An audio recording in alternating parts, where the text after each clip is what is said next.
Entertainment and Sports Network.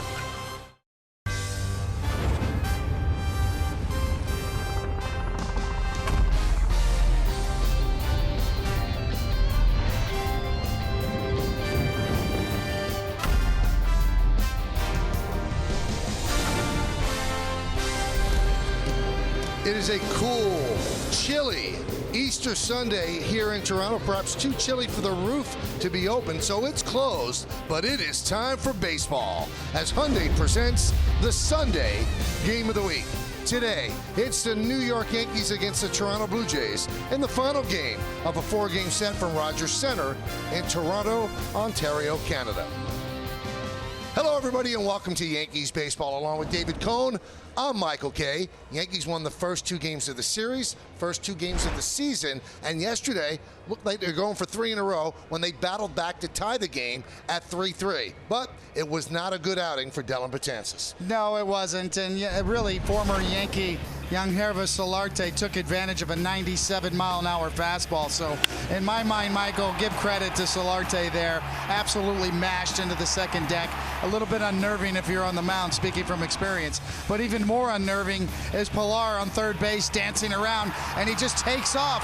He would have been a dead duck, but Betances can't make the throw to home. You're going to have to watch that in the future. Certainly something around the league that's going to be watched as well. So it's got to be addressed. That's a hard way to lose a game for Dellin Betances. The Yankees will try to take this series. Today's pitching matchup brought to you by People's United Bank N.A. The local kid from Long Island, Marcus Stroman, will get the start for the Toronto Blue Jays. And for the Yankees, it's Sonny Gray. They're expecting big things out of him, David, and they like the way he finished spring training. Well, he says he's never felt better, and the results showed in spring training. He was very sharp. All of his pitches were excellent. He's on point. He's going to get some support this year. Didn't get a lot of run support last year, so expect big things. And then, of course, from Long Island, Marcus Stroman is one of the best in the league. He is a workhorse, working on his 3rd straight year, trying to get to 200 innings pitched. He'll be pumped up today, ready to go against the Yanks. So it should be a fun game. And Aaron Boone's looking for his first series win before the Yankees head home for the home opener. Lineups, first pitch, baseball next, right here on Yes.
After crashing into the wall yesterday, Billy McKinney finds himself on the DL with a shoulder sprain. Miguel Andujar recalled he is in the lineup today, DHing, but this now leaves the Yankees with an outfield shortage. The configuration you see this afternoon with Stanton in left, Gardner in center, and Judge in right is likely the configuration you'll see moving forward until Jacoby Ellsbury or Aaron Hicks gets back. Now, something to watch here is Giancarlo Stanton in left field. He is new to the position, and although he played it some this spring, he did struggle with it at times. I spoke to Aaron Boone about this, and he said he has the utmost confidence in Stanton in left field, primarily because of the progress he saw throughout the course of the spring. Now, there are some other options when it comes to that outfield, Tyler Wade being one of them, and while Drury, Austin, and Ronald Torreyes all have experience in the outfield, it seemed as though the Yankees would like to stay away from putting them out there. Now, this is something that is going to be a constant discussion every day for Aaron Boone and his staff, how he feels the best configuration will work. But as I mentioned, it looks like it will likely be Stanton in left, Gardner in center, and Judge in right moving forward.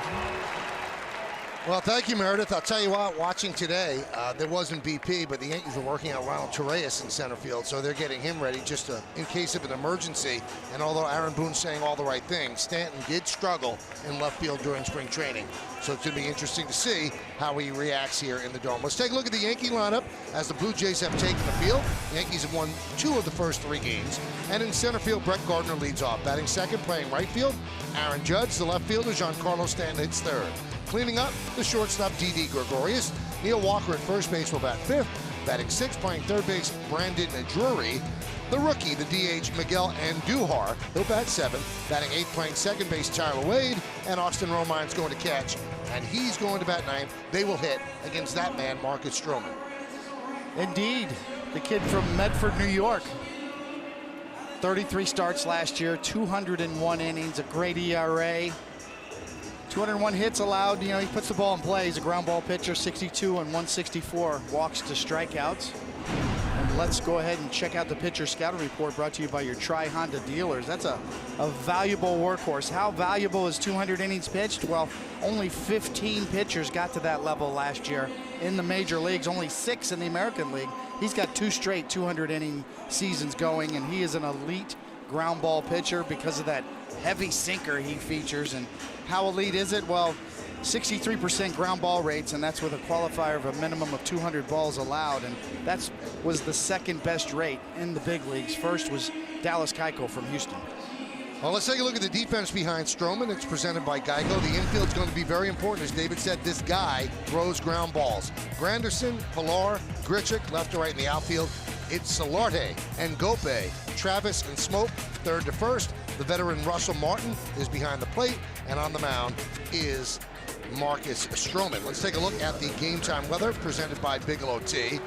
The roof is closed, but outside it's 35 degrees. The wind is 16 miles per hour. Humidity is 39%, and it feels just perfect here indoors. Happy Passover, happy Easter to all of our viewers. Hope you're having a great weekend and a great Sunday with your family and friends, and we certainly thank you for allowing us to spend part of your holiday weekend with us. So Brett Gardner did not have that day off as he planned. He digs in, leading off tonight's game. He's ready. Stroman's ready. And let's do it here in Toronto. First pitch is a strike, and we're underway.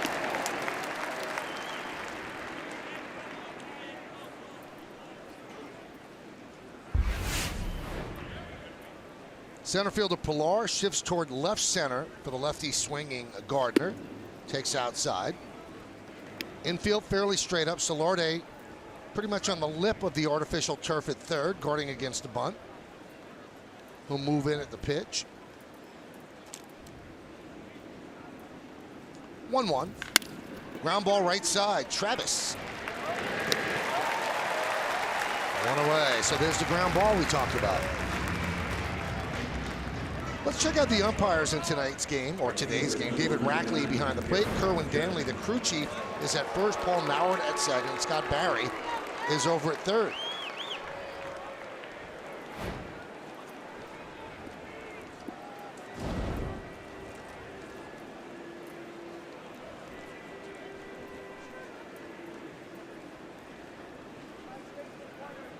Here's Aaron Judge. Staying away. 1-0. Well, you mentioned, we've talked about Stroman, Michael, as a Duke graduate. If you've got a son out there that's going to get drafted out of high school, this kid made the right choice. He was an 18th round pick by the Washington Nationals. Decided to go to Duke. 3 years later, he was a #1 pick. So not only was he a #1 pick, he now has a degree in his back pocket as well. So pretty good choice by Marcus Stroman. Well, he had that injury. He had to have surgery, missed a lot of the season, and that's when he finished his degree. Actually went back. He was a major league ball player. He would go to class at Duke, and he got his degree, so good for him.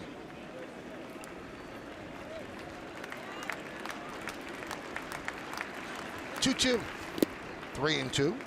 And if you're a Washington Nationals fan, you'd say, boy, he'd fit right in with Scherzer and Strasburg, Stroman, Triple S. Never to be.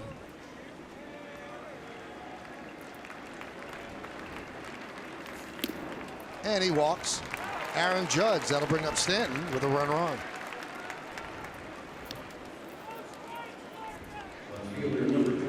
.009 ERA for Marcus Stroman last year. That was 4th in the American League behind Kluber, Sale, and Severino. And the ERA leaders brought to you by your local Tri-State Volkswagen dealers.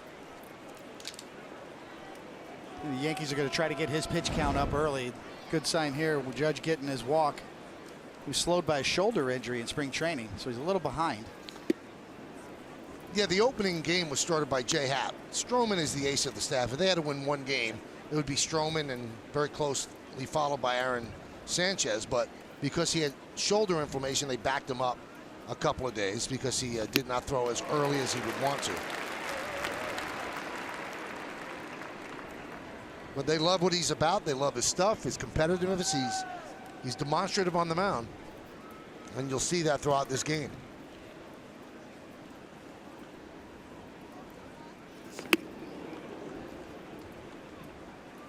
Now against the Yankees here at Rogers Center, he's 4-0 with a 1.73 ERA.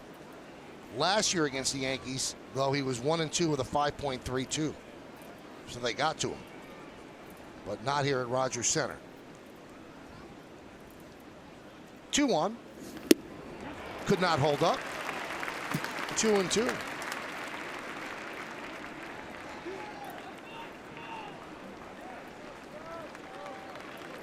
Judge held on by Smoke.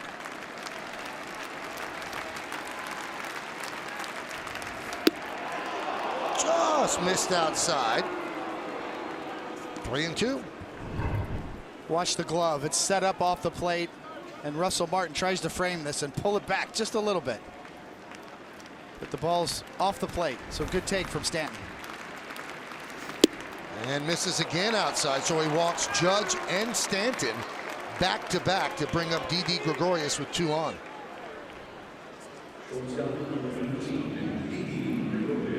And that's the whole idea of those two back-to-back in the lineup. You see them in the first inning. You make a pitcher work and throw a lot of pitches in the first inning.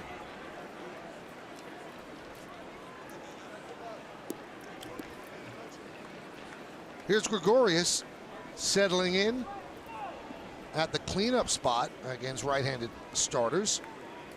3rd straight game at this spot. Against the lefty Happ, they stacked Judge, Stanton, and Sanchez 2, 3, 4. Sanchez is off completely today. He'll be back in the lineup for the home opener tomorrow. We look for Didi to be ready for first pitch fastball after 2 straight walks.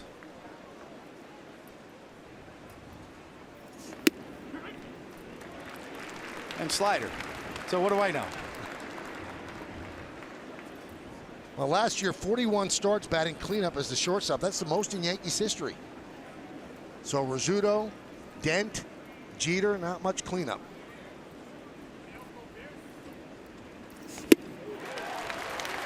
There's the fastball, 0-2. Good pitching there from Stroman. Good calling from Martin. Jump up 0-2 here on Didi, who's a free swinger. Now you try to expand the zone. Down and away.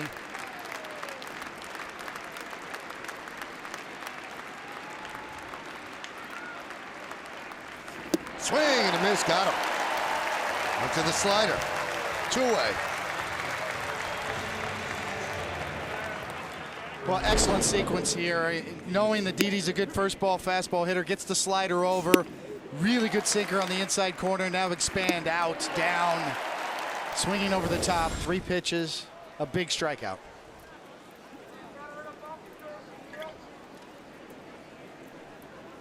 Here's Neil Walker, number 5 batter in the lineup, first baseman today. And that got Martin.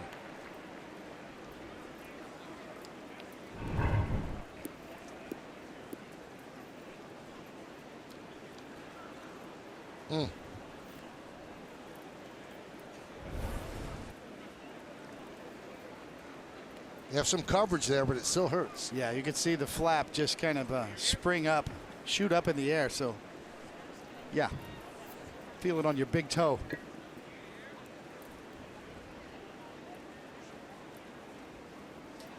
The 0-1.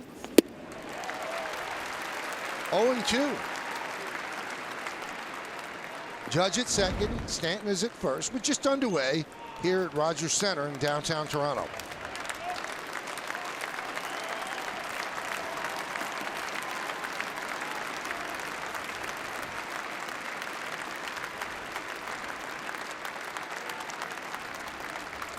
Swing and a miss. And Stroman hops off the mound as he works out of trouble. No runs, no hits, no errors, and 2 men left. Yankees nothing. Blue Jays coming to bat.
And John Gibbons put this together. Devin Travis, the second baseman, will bat first. Batting second, the DH Josh Donaldson. Justin Smoke at first will hit third. Cleaning up third baseman Jan Hervis Solarte. Curtis Granderson in left field will bat fifth. Batting sixth, playing right field, Randall Gritchen. The catcher is Russell Martin, who'll bat seventh. Batting eighth and playing center field, Kevin Pillar. And Gift and Gope, the shortstop, is going to bat ninth. And Sonny Gray on the mound today in Toronto. And you see last year, split between Oakland and New York. Those are the numbers. The record is deceiving. The ERA is solid. Walks to strikeouts, pretty much in line in that opposing average. He's been tough to hit, really, since he's come to the big league. So I can tell you a little bit more in our pitcher scout report brought to you by your Tri-Honda dealers. It is his time to shine, Michael. You know, he should get a lot more support. His numbers are undervalued. He was in the top 10 in several categories, including ERA, opposing batting average, on base percentage, and slugging. Support issues, not only offensive support issues. He gave up 15 unearned runs last year, so he should get better support this year. Pitch outside to Travis.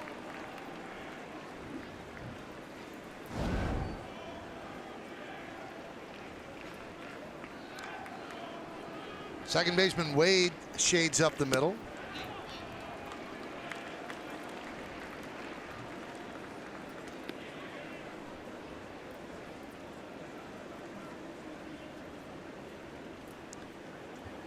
After the game, the Yankees head home to New York, and tomorrow they will open the home portion of the season with a game against the Tampa Bay Rays. It's a 1 o'clock start. We'll come on the air on Yes at 11:30, full coverage. So should be a fun day, and Bucky Dent, Mickey Rivers are going to throw out the first pitches to commemorate the 40th anniversary of the 1978 World Series team as Travis walks.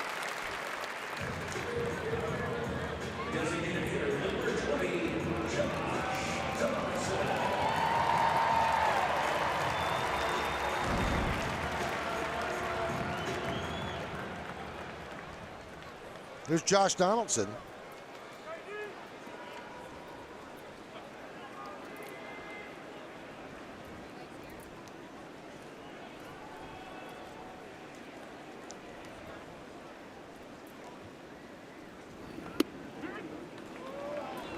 There's a strike. Bit of a gift there on a high breaking ball. That might settle Sonny in. And, you know, it doesn't matter how many years you've pitched in the big leagues. Opening day, your first inning, your first batter, 4 straight balls. That might help settle him down right there. Just that call. Line and off the glove of a diving Didi, and it trickles into center field. Travis will go to third. He'll make it. The ball gets by Gardner, but everybody stays put. No damage. A single for Donaldson.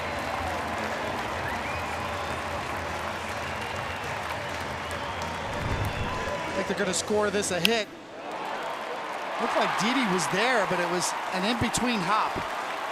Kind of a little bit of a top spin line drive. Just under the glove.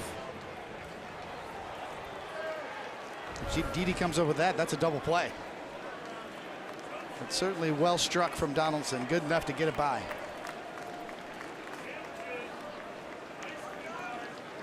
There's Smoke.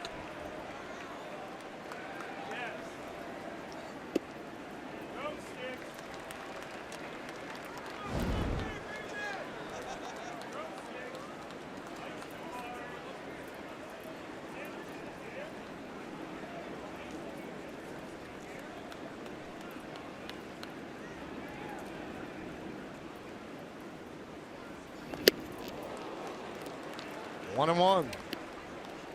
Yesterday was Justin Smoke bobblehead day at Rogers Center, and he had a pretty good day, and that's been the history when they make bobbleheads here in Toronto. The day that someone has a bobblehead, they usually have a good day on the field.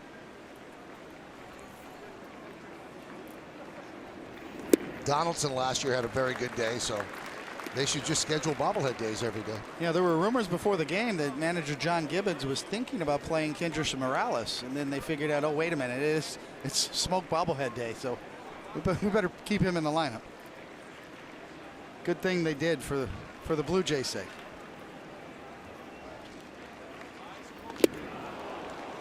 Boy, would Gray love a strikeout here. Now, they would surrender the run to get the double play, of course. They have 3 infielders on the right side.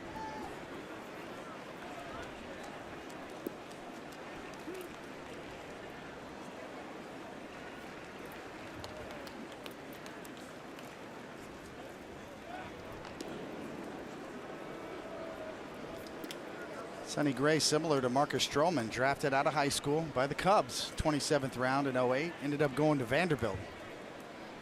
Another good choice, ended up a first-round draft choice after that, those 3 years at Vanderbilt. 2-2.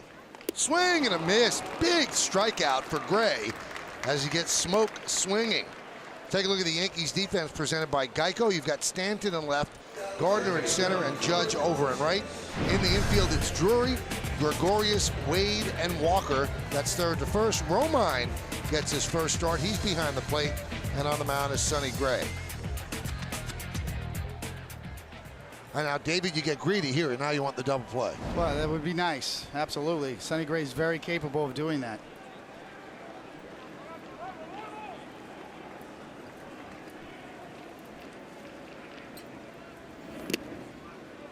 Last year, 52.8% ground ball rate, and the American League average is 43.3%. So he does get the ground ball. Yeah, that's in the upper echelon, top 15 minimum. We talked about Marcus Stroman was second best with his 63%.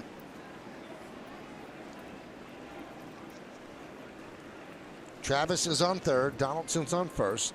Solarte at the plate with a 1-0 count.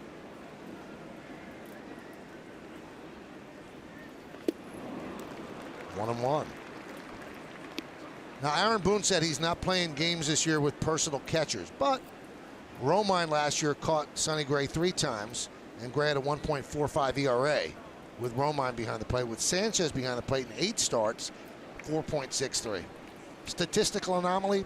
I'm just giving you the numbers and you decide. Well, a good sign, good shot right there from our camera. As Sonny Gray shook off 3 times, but Romine was so quick with the signal calling, and that is really the key. When you have a pitcher that wants to call his own game, that isn't afraid to shake it off, it's this, how quickly you get the sequence of signs. No, I don't want that one. No, not that one. No, not that one. Yeah, there it is. That's to the 4th sign, and that took less than 5 seconds. And to me, that is really so important.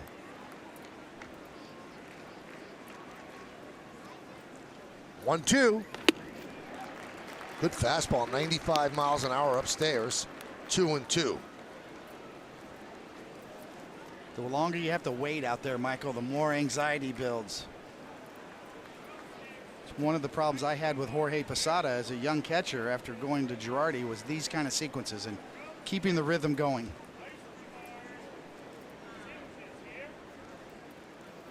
Swing and a miss. He gets Solarte on strikes. So 2 away. Sonny Gray's one of those pitchers that has elite spin on his breaking stuff and his fastball. And you see this is high quality. Disappearing slider down and in. It's a pitch I think was underutilized a little bit last year by Sonny Gray. This is really good. And if I had one similar, and I threw it a lot more than he does. I hope to see it more from Gray this year. Here's Granderson. Now, just to finish up the point about Romine, because Boone does not want personal catchers, they did not have Romine really catch Gray in spring training. They wanted Gray to pitch to Sanchez so he could get comfortable with Sanchez. I think you do, you know, opening up here in Toronto, 3-4 straight games that obviously Sanchez was going to sit. The only question was whether he would DH or not.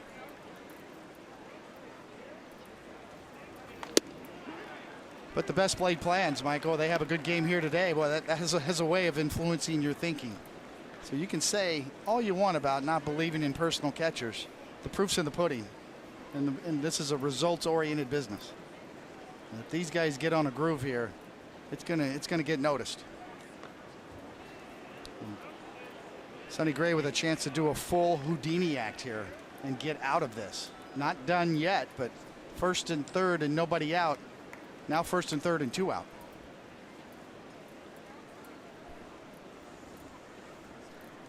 Houdini's a little old, right? I got to come up with something a little more. Copperfield? Copperfield, yeah.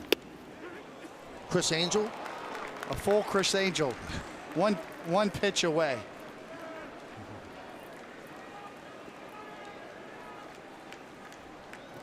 So 1-2 on Granderson. 1st and 3rd, now 2 outs, bottom of the 1st inning. This will be Gray's 20th pitch. He got him. Houdini, Copperfield, Angel. He works out a 1st and 3rd, nobody out, and strikes out Smoke, Solarte, and Granderson. What a pick-me-up for Sonny Gray.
Baseball on Yes is brought to you in part by Hyundai. Get a great deal more than a great deal on all new Hyundai vehicles. See your Hyundai dealer today.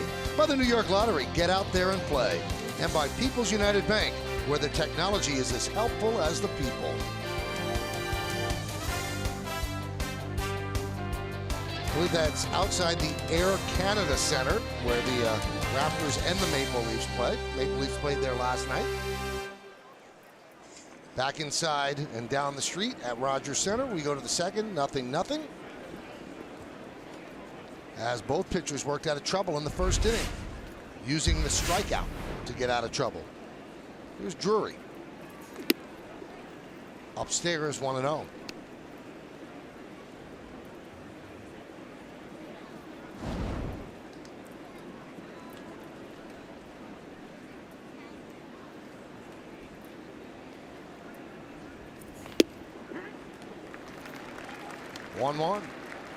Brandon Drury has impressed early in the going here in this series, just mainly from his approach, covering both sides of the plate and driving the ball. Broken bat, ground ball to third. Solarte, and the throw pulls smoke off the bag. So that'll be an E5 as Drury will reach. Plenty of time. Solarte, no problem with the hop. Probably got a little ahead of himself. He had more time than he thought and really rushed that quick sidearm throw, and he knows it.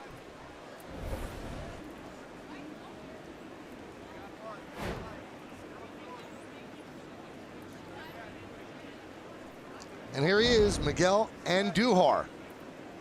He can hit. The only question with Andujar was he ready to play defense in the big leagues.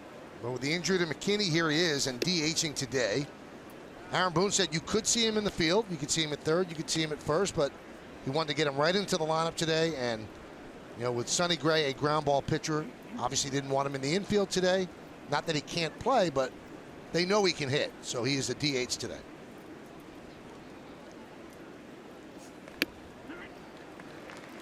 Yeah, he's got a first baseman's mitt now. And obviously a third baseman.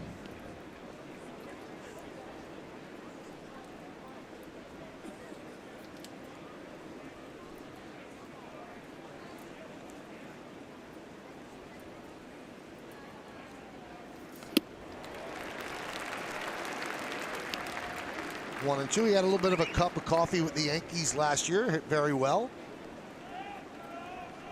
You can see the numbers we showed you from the minors. He's a legitimate hitter.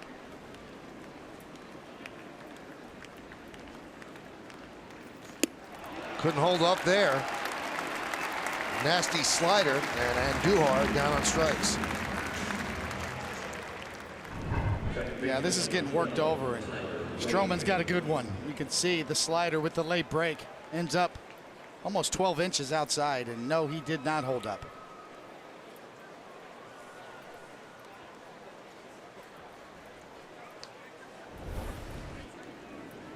Here is Tyler Wade.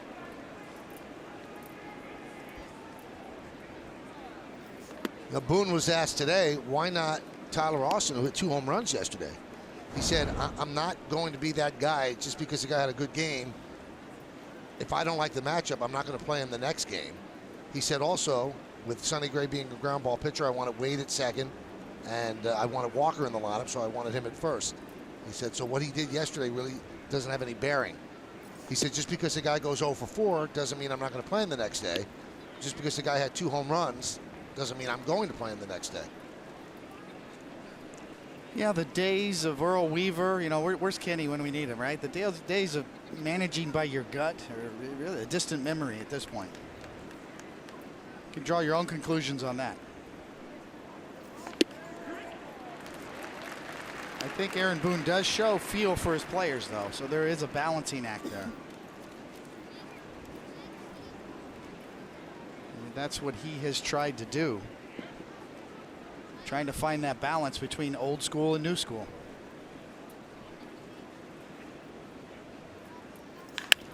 Hit sharply off the glove of Smoke. It gets out to Travis, throws to Stroman, they get him. Score 3-4-1 as Drury moves to second.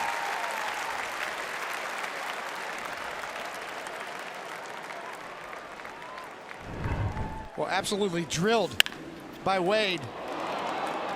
An excellent play by Stroman, not only just getting there and beating the speedy Wade, but handling that throw and still finding the bag. Shows you the kind of athleticism that Marcus Stroman possesses. That was a fantastic play. Made it look pretty easy. Not so many pitchers have that one. I know I didn't.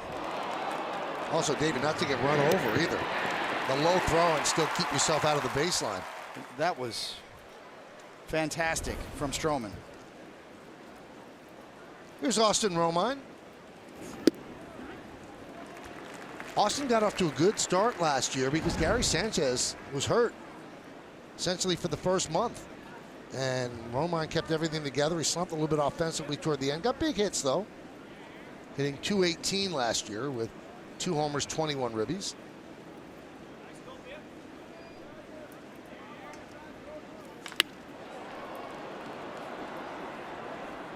Never complains, always ready, and a good defender. That's what you need in a backup catcher. If there were any thoughts of a competition for the backup job this spring, Romine just put a stranglehold on it. Had a great spring. Swinging the bat, handling the pitchers.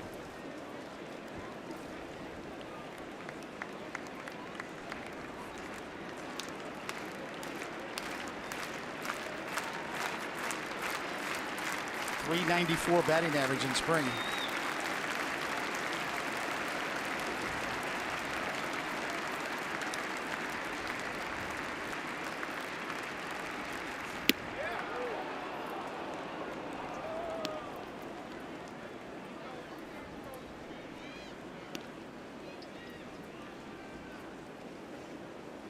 Nothing Stroman throws stays straight. Everything darts and moves. Late breaking slider. When I say a heavy sinker, that means it happens late and goes down hard. That's why you get all the ground balls, and when you hit it, it feels like a bowling ball sometimes.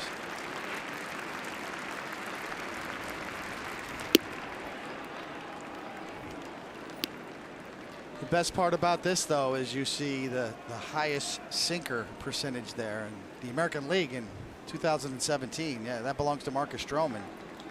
But pitch number 37 coming here for a guy who had an abbreviated spring because of a sore shoulder. 2-2. Swing and a miss. Got that slider cooking.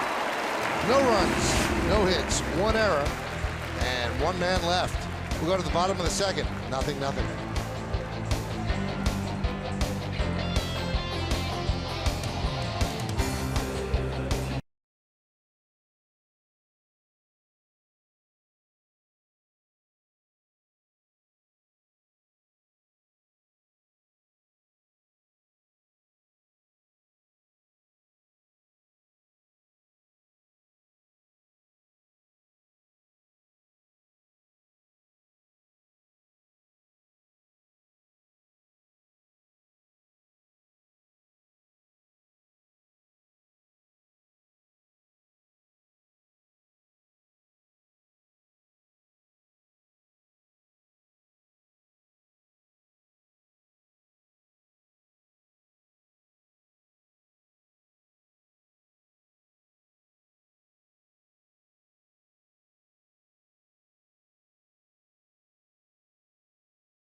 Hybrid vehicle of the New York Yankees.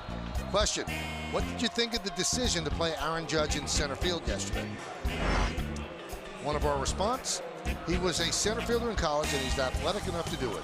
With Ellsbury and Hicks sometimes injury prone, Judge being able to play center field allows Boone flexibility. Absolutely. Follow Yes Network and tweet us your responses using hashtag Yankees Camry Hybrid to keep the conversation going.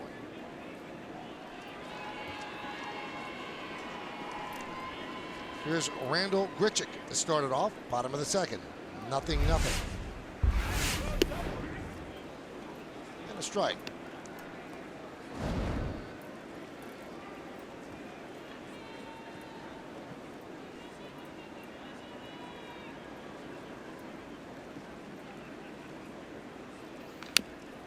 Here's the question. It's a tough one.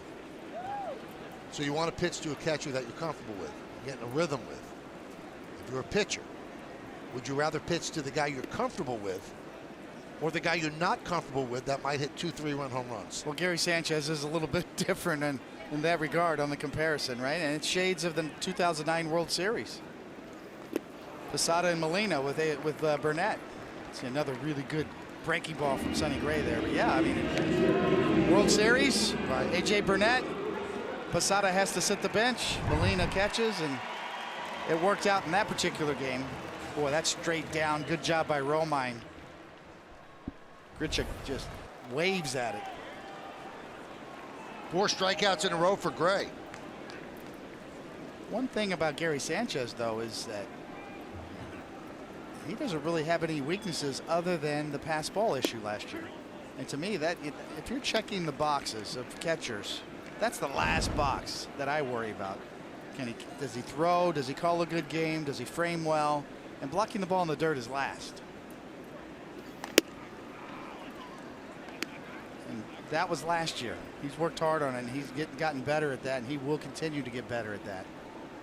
So I would have loved to throw to Gary Sanchez. I've told him that. I wish I could have.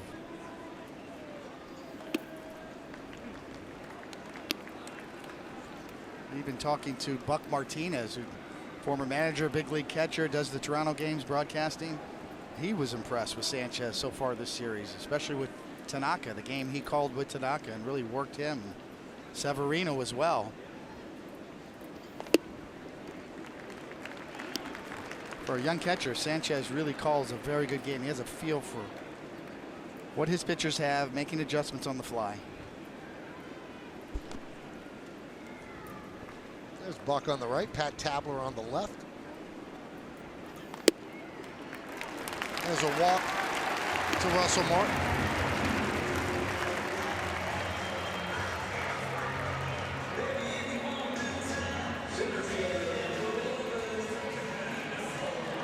And here is Kevin Pillar. He stole second, third, and home in one trip around the bases against that man, Dellin Betances, yesterday. The last player to do that against the Yankees was a guy named Jackie Rabbit Taverner of the Tigers back in July of 1928. Jackie Rabbit. Jackie Rabbit. And what a perfect name for Easter. And Jackie actually did it the year before, too, to the Yankees.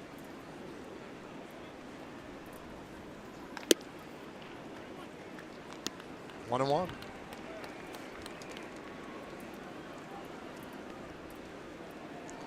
There's Jackie Rabbit's family.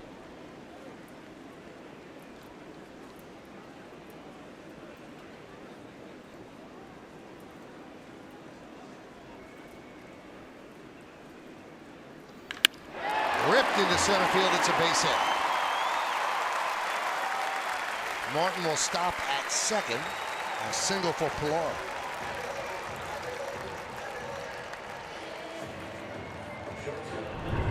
Pillar's a good fastball hitter, and you can see that fastball drift right down the middle, about thigh high, and it is hammered.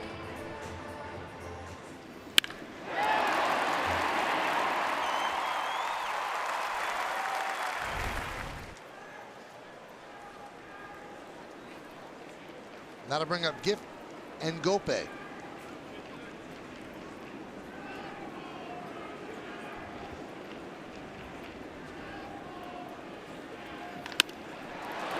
the hole on the right side of base hit, charging is Judge. He comes up throwing. Here's Martin. Here's the play at the plate. He's out. Good throw and a good tag for the second out.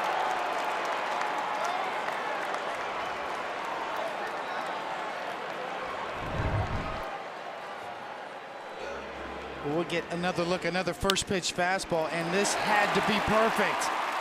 No mistakes along the way. You got to get rid of it, get it right on the money, and it was. This is the thing about Aaron Judge. Accuracy and arm strength, a little bit of a short hop at the end. So give Romine a lot of credit handling that throw. You can see it right here, just a little short hop, but on the money. And it had to be. Travis on deck, you got to get down. Good call. Oh, what a play by Romine on the short hop to make the tag, hold on to the ball. First and third, now 2 outs. Travis hits one through the right side for a base hit. Pilar scores, and Gope will stop at second, and the Blue Jays have a 1-0 lead.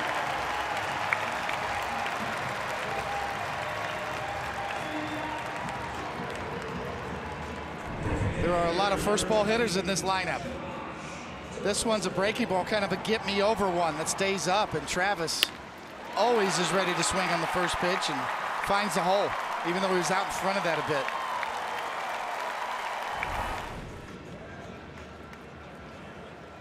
So 4 hits against Sonny Gray. 2 outs into the second inning, and here is the dangerous Josh Donaldson. He had one of those hits, a single off the glove of Gregorius up the middle in the first inning. 1-0. And Gope is at second. Travis, he's at first.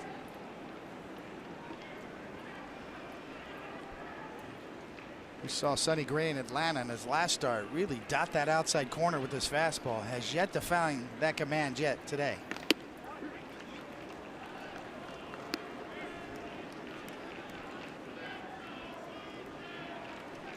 It was as sharp as I think I've seen Sonny Gray with his fastball command, but that can come and go.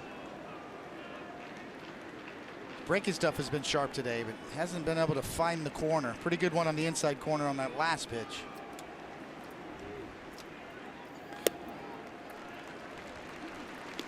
2-1.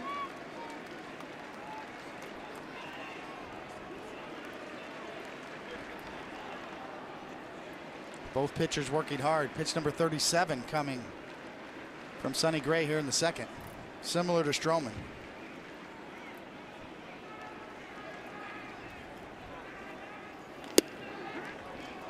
Just whispers across the outside corner, 2-2. So if you're in the bullpen on both sides, you know you're going to see the game today. And from the overhead, yes, shaving the black. Look at Romine hold it right there, within the margin of error on the box.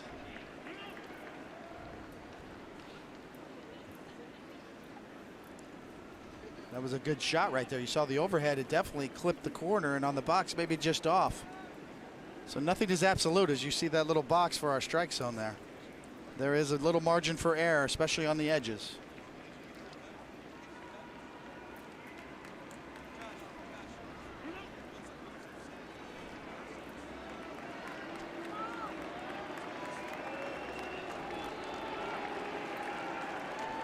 Two balls, 2 strikes, 2 outs, 2 on in the second. Swing and a tip.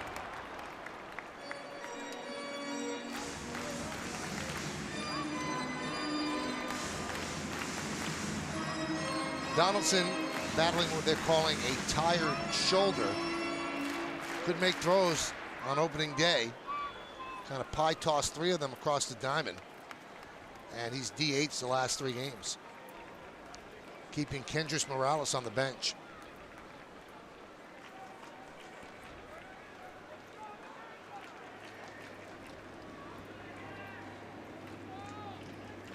Two. Well, that'll release everybody. 3-2, 2 outs.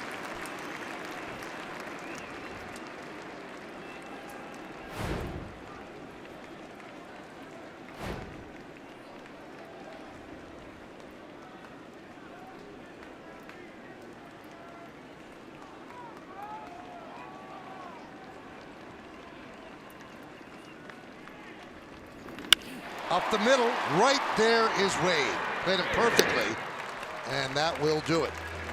But the Blue Jays get a run on 3 hits and 2 men left. Let's go to the third. It's 1-0 Toronto.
Now through April 2nd at tmobile.com/MLB.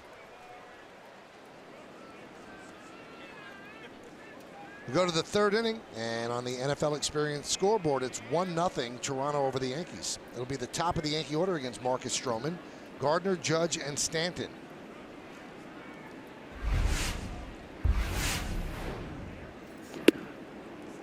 One and 0.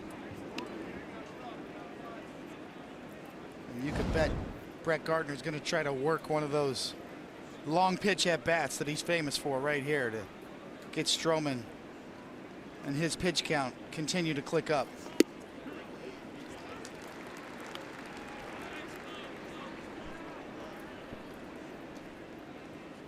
Aaron Boone talked about that, you know, watching Brett Gardner from afar as a broadcaster and now seeing him up close. A much greater appreciation for what Brett Gardner brings to the table. The type of at-bats he gets, even when he doesn't get hits. It allows the whole lineup to see all the pitches. Just an incredible grinder, a leader.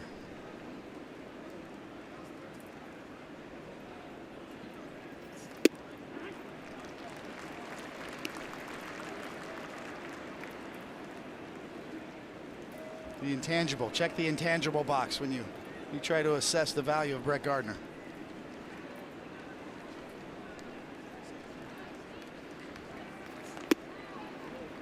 Three and 2. Gardner grounded to second in the first.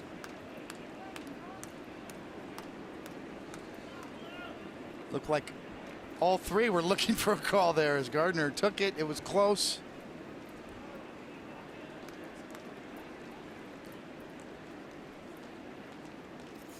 Swing and a miss. Gardner down on strikes. Strikeout number 5 for Stroman. Another high quality slider. Not only is it hard to hit, it's a strike as well. And to me, that really delineates whether you have a good slider or not. If you can throw it and the batter misses it with a full swing, and it still would have been called a strike in the zone. That's the next level.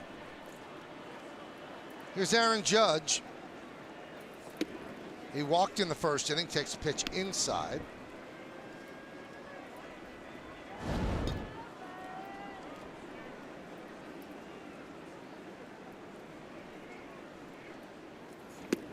There's a strike, 1-1. Judge has had a lot of success against Stroman. He's 6 for 12 with 3 home runs against the Blue Jays right-hander. 1-2. First changeup of the day for Stroman, and a dandy. Caught Judge off guard. Stroman welcomed the challenge too, Michael, on social media. Said he'd look forward to facing Aaron Judge over the next several years. Strike 3. Judge down looking.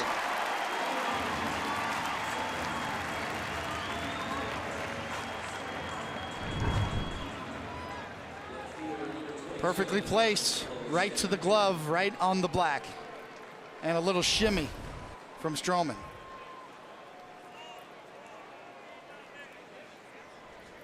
Here's Giancarlo Stanton.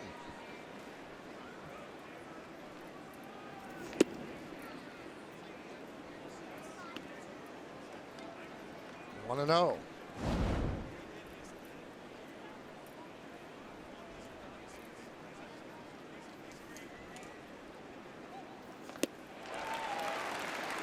Stroman really dealing 1-1. Starting to feel it changing his rhythm, little hesitation. Here I come. No, wait, let me give you a little stop and start, and the bottom drops out of that sinker at 92 miles an hour. Did he hold up? Yes, he did, said the crew chief, Kerwin Danley. Takes a strong man to stop that swing at that point, and that's right to the borderline. 3-1. Stanton walked in the first inning.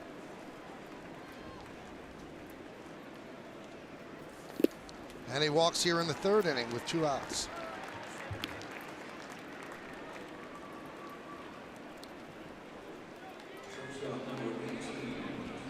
And that'll bring up Gregorius. Didi struck out in the first, one of 6 strikeouts for Stroman.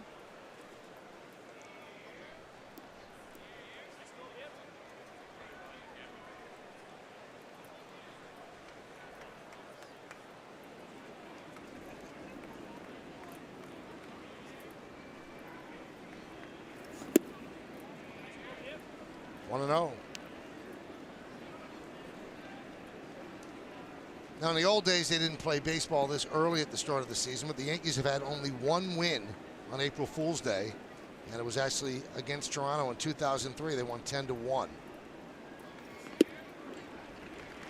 Count 1-1.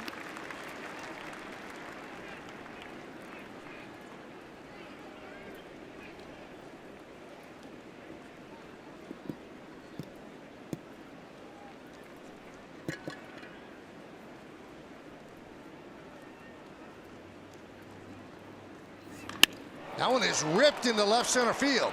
That is going to split the outfielders and go to the wall. Stanton's rounding third. They're waving him home, and he will make it. It's a game-tying RBI double for Gregorius. 1-1.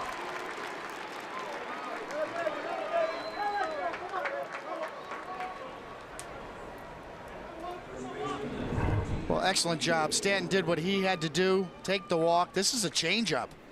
And that's impressive for Didi to stay back and drive that the other way. And fortunate that it hits the top of the wall off the bounce. If that gets over on a ground rule double, Stanton gets held up at third. So a bit of fortune for the Yankees. Great hitting from Gregorius.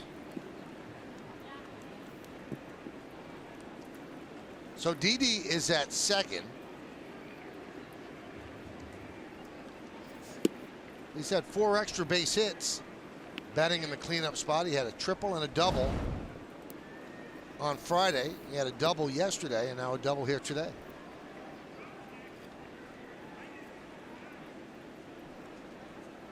Walker struck out in the first inning, count 1-0. Well,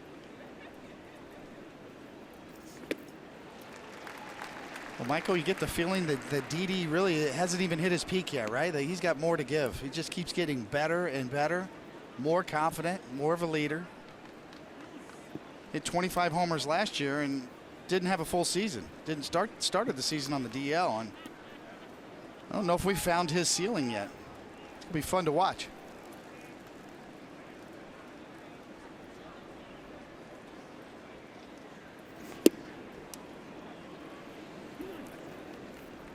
and it keeps getting better. So you see what he did last year, 287, 25, and 87. As David said, got injured in the WBC, hurt his shoulder, missed the first month. The year before, 20 and 70. The year before that, 9 and 56. So you could look at him as a 30 home run guy. 2-2 now on Walker. A lot of great shortstops out there. He's already in the top 10 and trending north. Before this year's over, maybe top 5 or in that upper echelon of Lindor and Correa.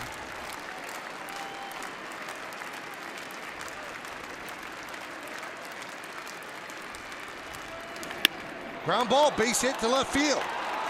Granderson will field, rounding third and heading home is Gregorius. It's an RBI single for Walker, and it's a Yankees lead 2-1.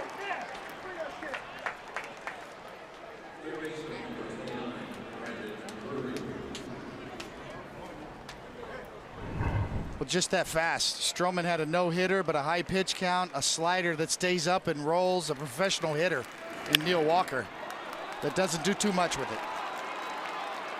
And with Didi's wheels, no problem. The 2-out walk to Stanton leads to this. Now Yankees 2-1 and pitch number 61 coming. Here's Drury, and there's a strike.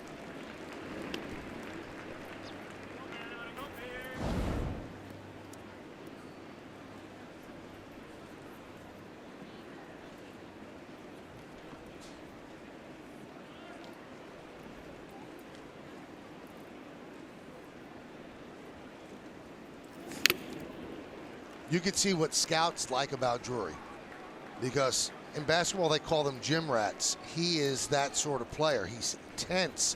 He's sitting in front of his locker with the iPad watching previous at-bats, always working, always grinding, and he cares about the game. You can just see it when you're around him. Yeah, and he was out of position last year at Arizona. He's not a second baseman. He is a third baseman. That's what he was groomed to be in the minor leagues.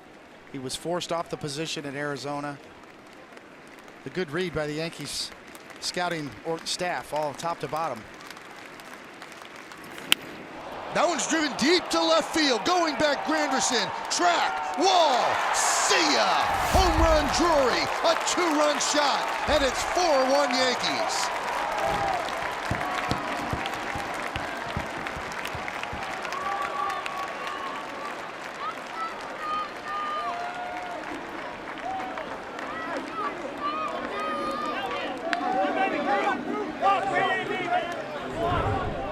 Right on cue, Michael. Making you look good, and Stroman starting to fatigue. Another hanging slider. We talked about the abbreviated spring training, just the fact that the Yankees made him work now is showing up. That is a real hanger, and Drury takes advantage. Just enough. Over the wall. Brings out the pitching coach, Pete Walker. And when those sliders start to spin like that and hang, it is sometimes a sign of fatigue. And as David said, he was not able to get in as much work in spring training as he normally would because of the right shoulder inflammation. He looked great for 2 2/3 and then walked double, single, and a home run. Yeah, by all rights, this should still be a spring training start for Stroman. Here's Andujar.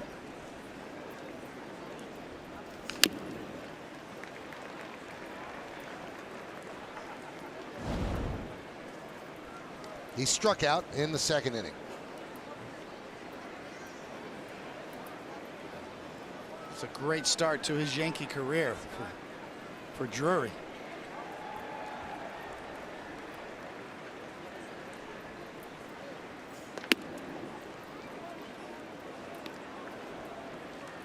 And once they got Drury, who they like a lot, all of a sudden when Andujar was sent down to the minors, they had him play some first base. So something's got to give somewhere. We've got so many good players at so many different positions or like positions. They all can't make it to the big leagues.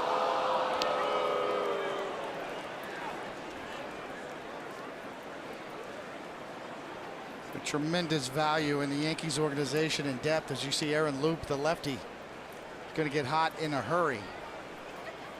Even with 2 outs here. The thing that impressed me about Andujar, Michael, he's put together. This kid is strong with some bat speed.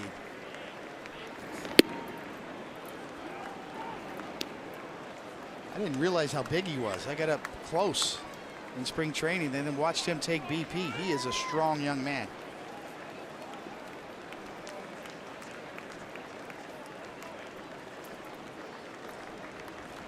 Two. The Gold Glove winning Stroman makes another nice play to get Andujar. For the Yankees, take the lead. 4 runs, 3 hits, the big blow. This 2-run home run by Brandon Drury just got over the wall, and when it landed, gave the Yankees a 4-1 lead.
Player of the week.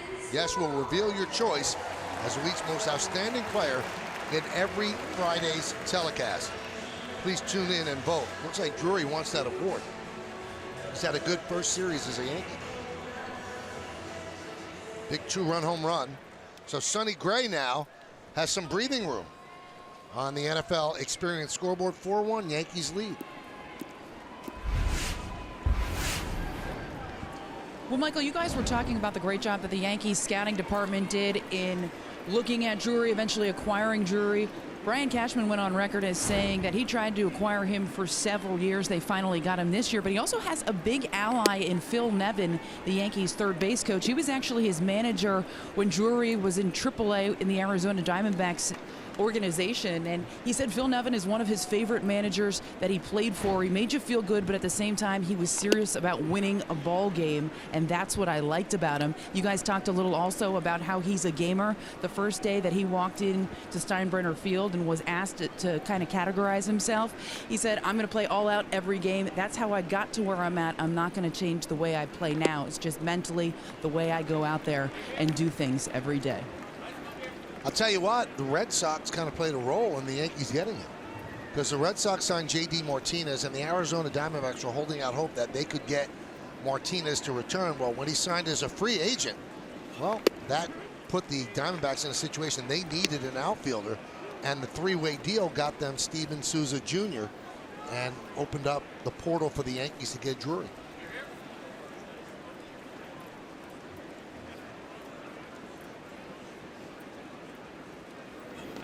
It's a great point, Michael. And if you're a Yankee fan right now, you got to kind of like Arizona. I mean, the left side of your infield, a la imported from Arizona. Didi and Drury.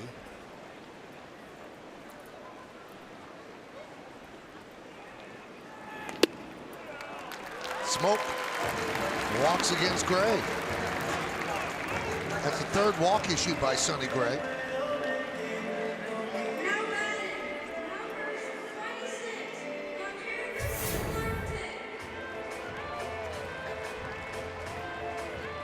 You really would like to see Sonny Gray, after getting picked up here and now stake the lead, to really pick up the pace and get aggressive.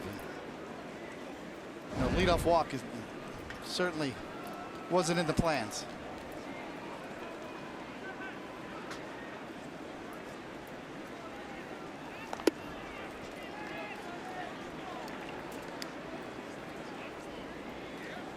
One and 0 to Solarte.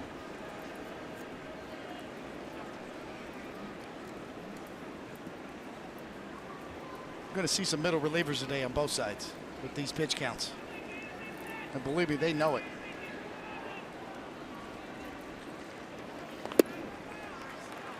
And here's one of the 6 trips, and Romine thinks, you know what, I've got to go out there and talk to him right now. Yeah, you can just see there's a little uncertainty right now. And just trying to find it, trying to feel it. He's had trouble with his fastball. His breaking stuff's very sharp today. Velocity's there, the movement there. It's just the location. He's not quite on with his command as of yet. Trying to find it.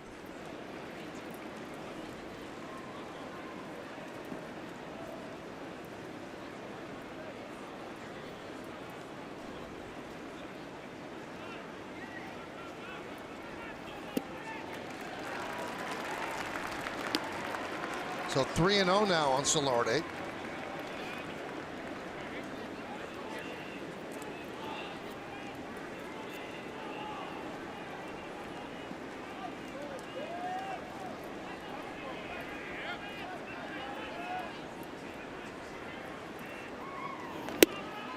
And a strike, 3-1.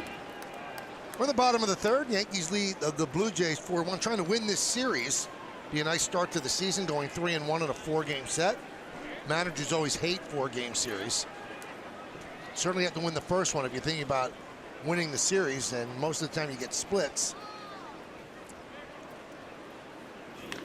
Line drive, a base hit to left field. So the Blue Jays not backing down.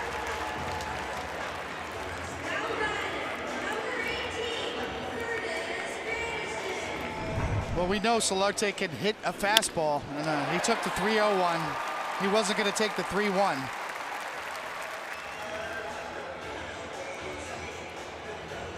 Solarte brings some fire to this Blue Jays roster.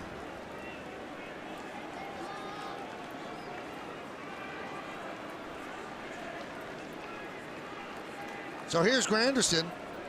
Struck out in the first inning. So Gray's been in trouble each inning. And a strike. No, it's really about adjustments on the fly. You know, we talk about, I know you hear me say that a lot, Michael, but it's so true. And for Sonny Gray, it's the breaking ball today that's working. And you should probably go to it more. Right there, good first pitch, getting it over. We saw it with the first game in Severino, getting a feel for his slider and throwing it more.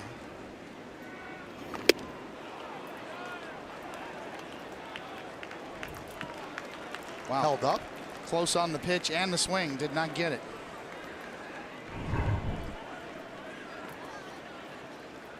Romine wanted it both ways. No dice.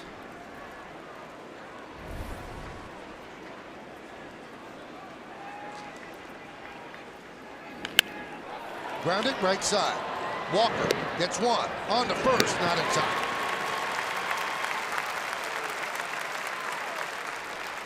So a 3-6 force as Smoke moves to third. Well, good job back to the breaking ball, gets the ground ball. Neil Walker to Didi, and at 37 years old, Granderson still runs very well.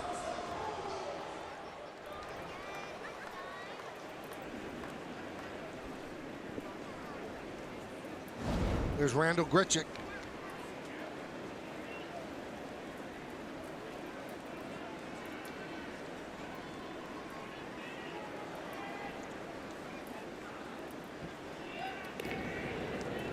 Pretty close.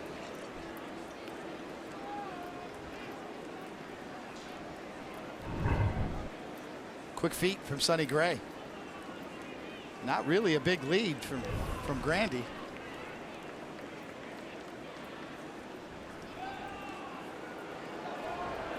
Got a very good right-hander's move.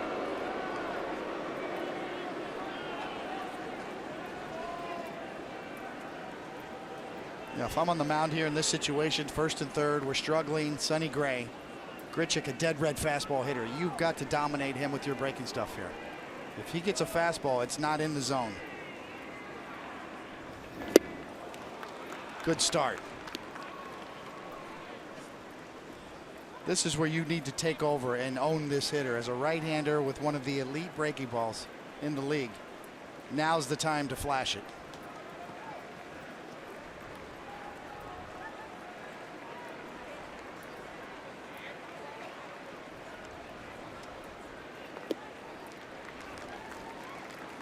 A 1-1. Took it a little further out. Good. Grichuk took it. You just do not want to get into the situation where you have to give in to a fastball hitter and get a lot of the plate with it. And on a day when you're struggling with your command on your fastball, you better make sure that you get it in a good spot to this hitter. He did there in the count 1-2. Pretty good illustration right there. Romine wanted it away and it ran in. So Sonny Gray's stuff is good. It's just moving all over the place. Setting up away. This ball ends up running all the way across, almost handcuffs Romine.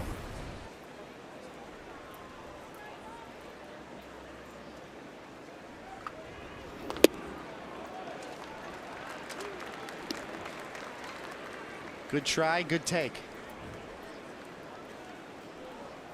Still in the driver's seat here. They call this an even count, Michael. 2-2. It's not even. The pitcher has 2 more pitches to work with. The hitter's got 1 more strike.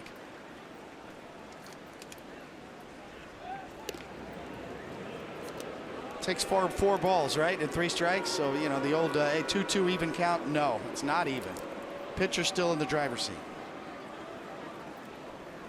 So 3-2 then would be even. 3-2 is an even count.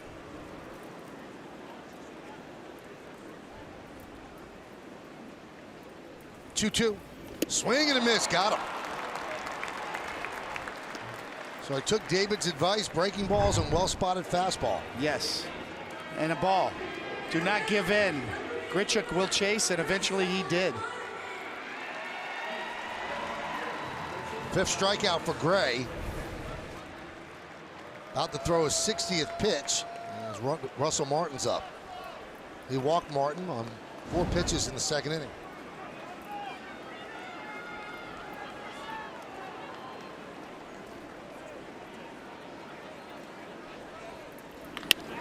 Grounded sharply to Didi, goes a short way.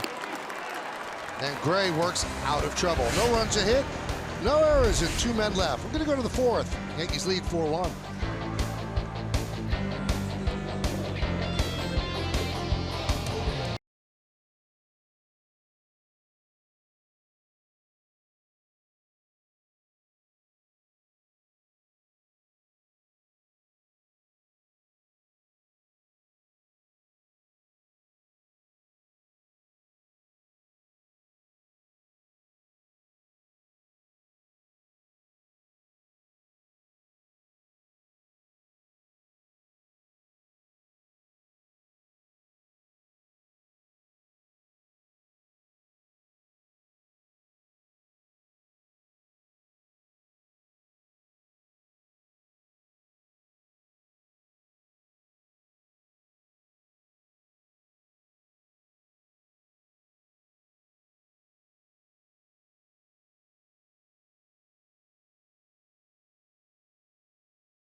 Especially, it's almost like a Clint Eastwood movie.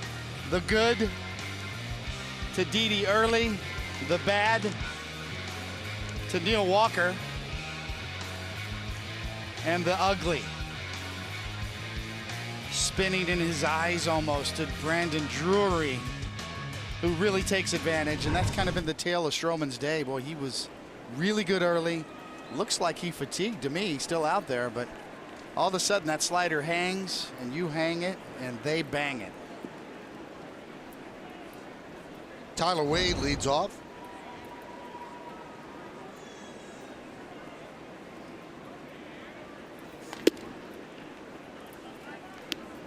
Audi scoreboard 4-1 Yankees, top of the fourth. Wade hit a hard ground ball of smoke off his glove. Carry him to Travis. Travis then to Stroman for the 3-4-1.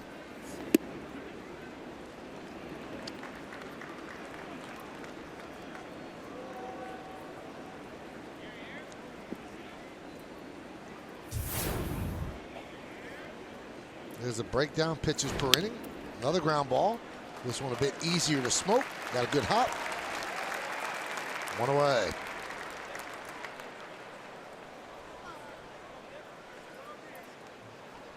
Catcher number 28, Pastime.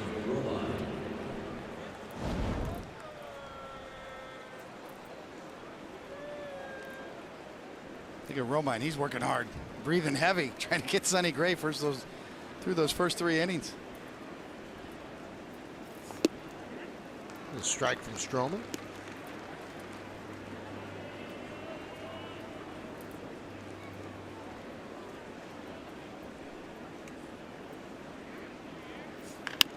Grounded to third. Solarte gets Romine. 2 outs.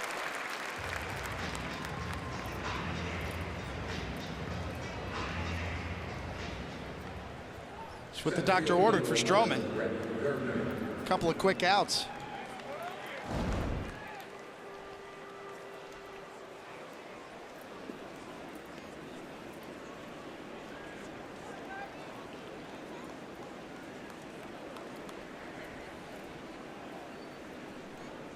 It's not good when you're facing the leadoff hitter the 3rd time in the 4th inning, though, Michael. Now, how important is it for Gardner to have somewhat of a lengthy at bat here just for Gray? It is important, and Gardner's always going to be that kind of a hitter.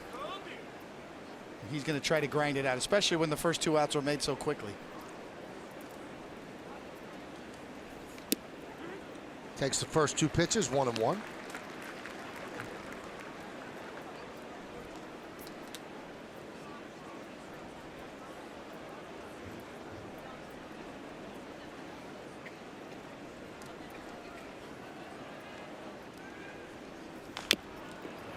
Chopped to Stroman. And he works a 1-2-3 inning. 8-pitch inning after throwing 31 in the 3rd. So a nice bounce back for Stroman.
Tampa Bay Rays in their home opener in the Bronx.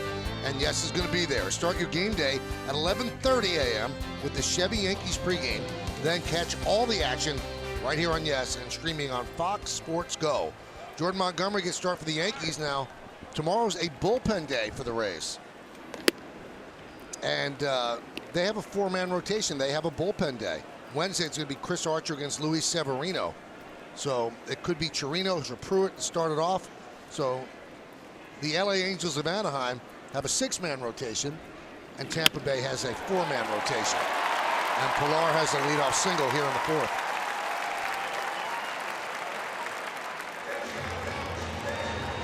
So Pilar's 2 for 2 against Sonny Gray. Audi scoreboard 4-1. Yankees over the Blue Jays.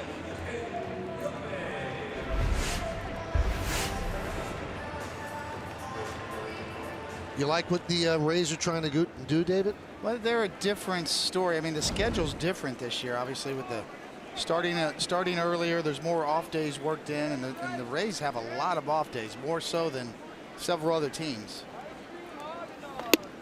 But their plan kind of suffered a little bit of a blow when Nathan Eovaldi got hurt again, because they were depending on him being one of their four starters. Yeah, he looked good early too, but back under the knife for loose bodies in his elbow. Third elbow surgery now. They don't think it's a year-long thing, but it will set him back.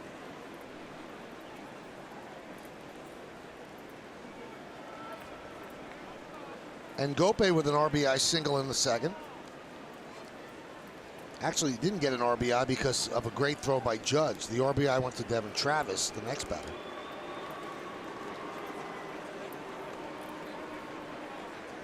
You know, great plays on both ends. Aaron Judge with the charge and the throw on the money, and Romine with the pick and the tag.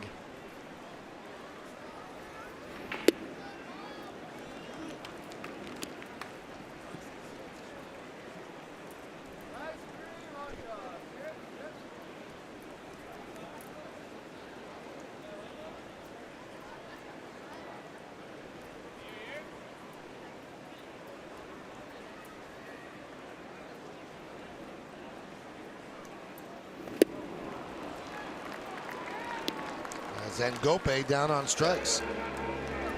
Here's a throw that David was talking about by Aaron Judge. It's worth another look because it was that good. Great exchange, distance 223 feet. Aaron Judge's got some arm strength too. I mean, that's low and on the money. No arc in that line drive throw. Throws like he hits. Yes, he does. Here's Travis, a walk and an RBI single.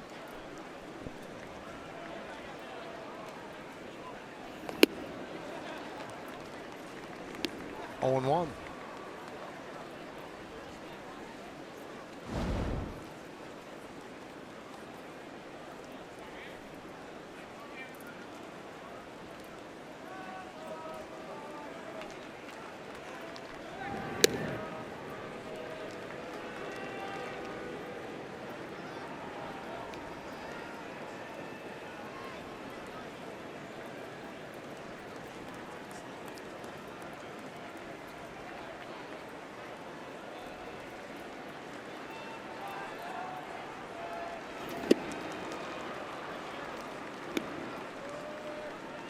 Wicked movement on that pitch from Sonny Gray, who now has 6 strikeouts to go with 3 walks and 6 hits. So he's filling up the stat sheet. A little bit of everything from Gray today.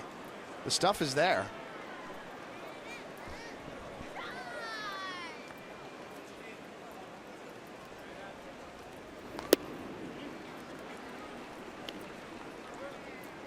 I had a lot of starts like that, Michael. Everything. Strike him out, walks, wild pitches, hits, homers.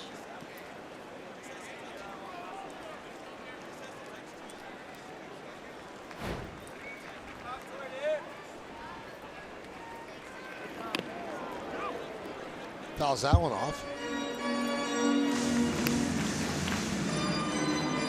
You can grind through this start, protect this lead. Boy, the beer tastes better afterwards, Michael. And he didn't pitch in great luck last year. Didn't get a lot of run support, so I know they say wins don't matter for a pitcher, but it matters to the pitcher. It does. And, you know, you have to be able to stand prosperity as well.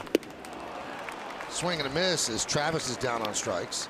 Nice comeback here after the leadoff single to Pilar. 2 straight strikeouts, number 7 on the day, and brought to you on our Yesmo and Mercedes-Benz Tri-State dealers, and that is just outstanding. High quality slider and spin.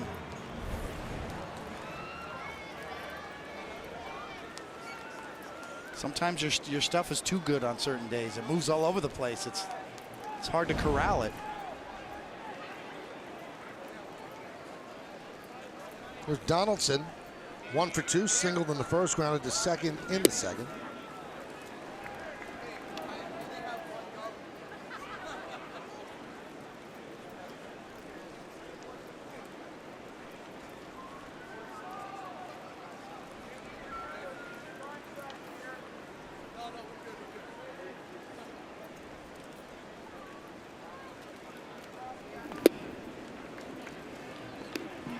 One and one.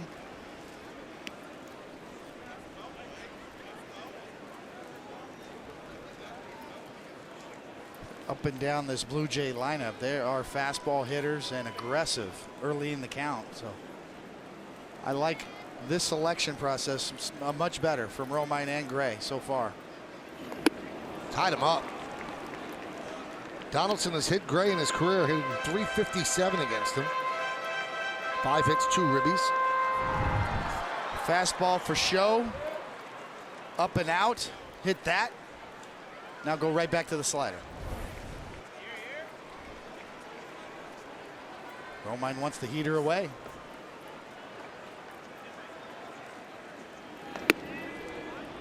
Got it upstairs.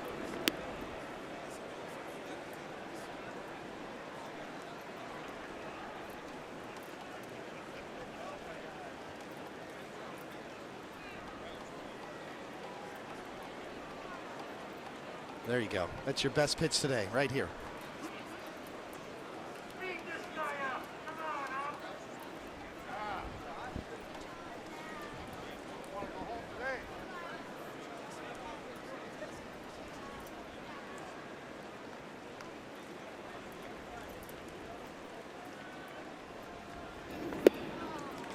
Three and two. That's going to release Pilar over at first with 2 outs.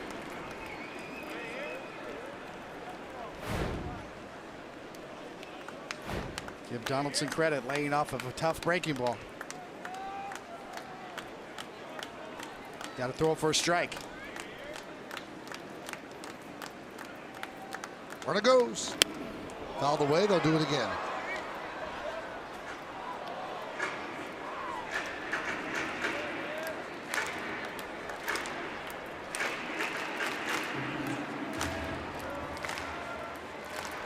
For the most part, the Yankees have handled Donaldson in this series. He does have a hit earlier in this game.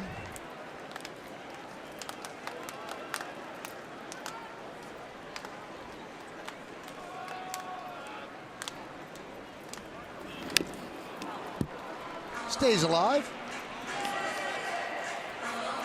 He is a tough out, though. I think the key watching him swing, Michael, is we know that they say he has a tired shoulder. That's why he's forced to DH. Does that impact his swing? And that's going to be a key, whether he can get full extension and full bat speed.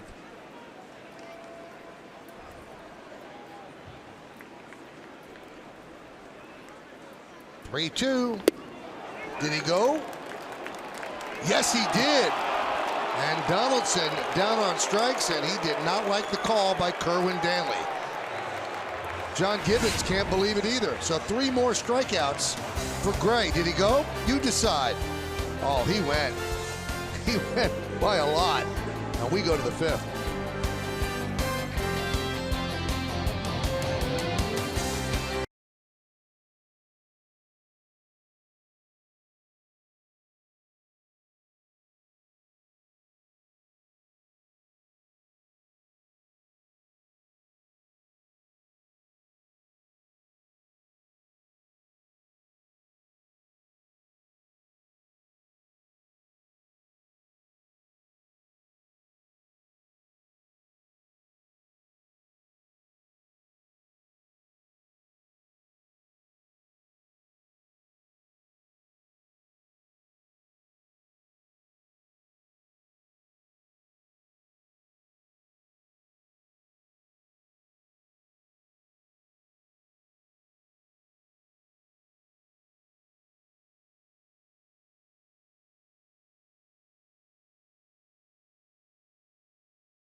so be there.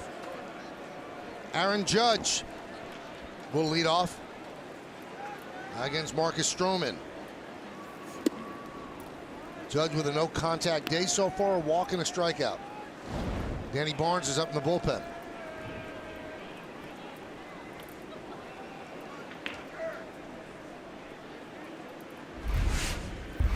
GMC scoreboard 4-1 Yankees lead. A perfect illustration there as you see the Danny Barnes going to get up, and rightly so, with Stroman approaching 80 pitches, but that ball was right down the middle and Russell Martin clanked it and you didn't get the call. And that's what happens. Umpires see you miss a pitch and they won't call it. That one he gets called, 2-1.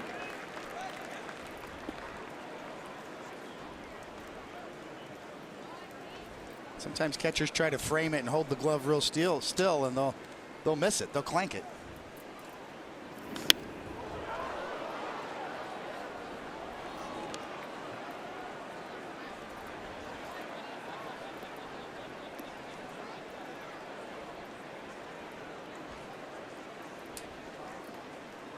Well, this part of the lineup, the mission for Aaron Judge is work this count. If they get base runners, Stroman is out of this game. 2-2. Strike three, right down the middle. Judge down looking for the second time today.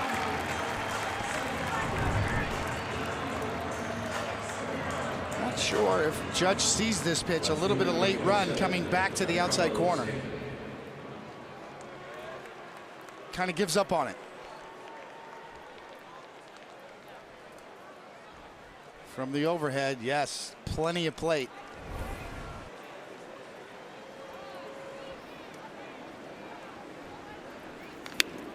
Stanton fouls it back. Stanton's 2-out walk in the third inning. That started everything going. A walk to Stanton, Gregorius a double, Walker a single, Drury a home run. Just like that, 1-0 Yankees turned into 4-1 Yankees.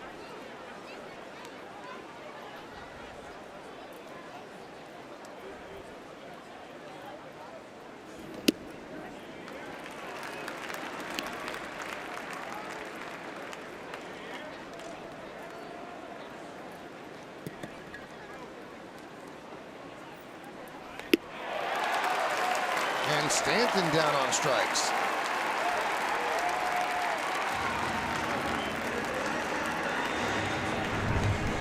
Well, Stroman's a tough kid. Not giving an inch, coming right back here. Martin wants it up and in. It ends up and away, but a good 0-2 pitch nonetheless as you see a wave from Stanton.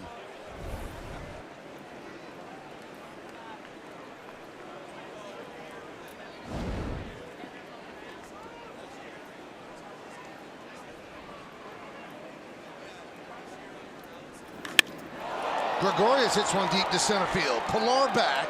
He's on the track and will make the play in front of the wall for the final out. So Stroman retires the Yankees in order. Stroman can only turn and hope and wish and plead and then breathe.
All you need is one to keep the streak alive. Download Beat the Streak today for your chance to win $5.6 million.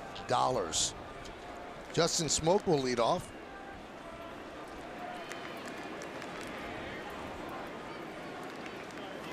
Did you get a shot of Russell Martin there in the dugout, David? I'd like to see you sport the man bun at some time in this season. I mean, that would work. That works for him. Russell Martin, anything works for him.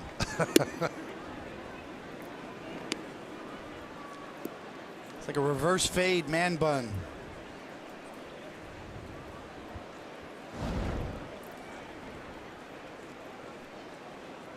Chad Green's up in the Yankee bullpen. Doesn't work for me, Michael. I still can't grow a beard. Really? Peach fuzz. Really? I'm so young. Yeah, Get that no, baby it's face. not the young thing. It's a hair thing. Speaking of hair, this guy's got hair on his fastball. Chad Green.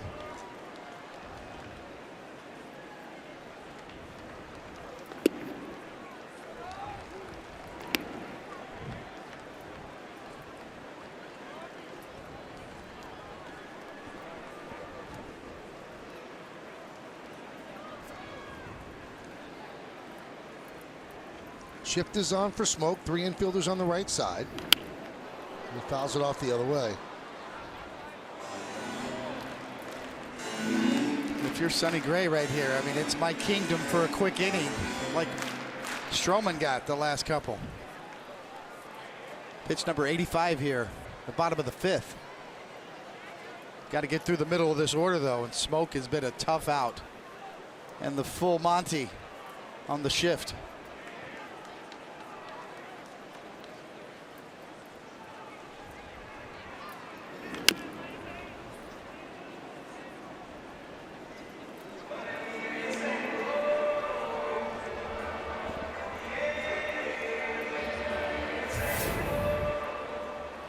Well, Toronto got its run on an RBI single by Travis in the 2nd. Yankees got all 4 runs in the 3rd.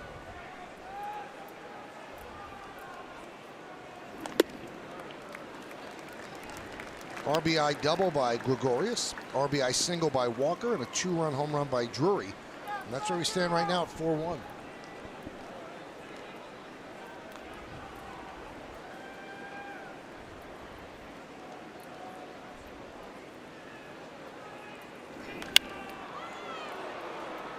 Tell you how much the game has changed. The pitch count is closing in on 90. They don't want to push him to 100. That was not their thought today. If he's an out or 2 away from getting enough in to get a win, they'll still pull him, and they won't even think twice about it. That's just the way it is. That's been the big change over the last 5 to 10 years.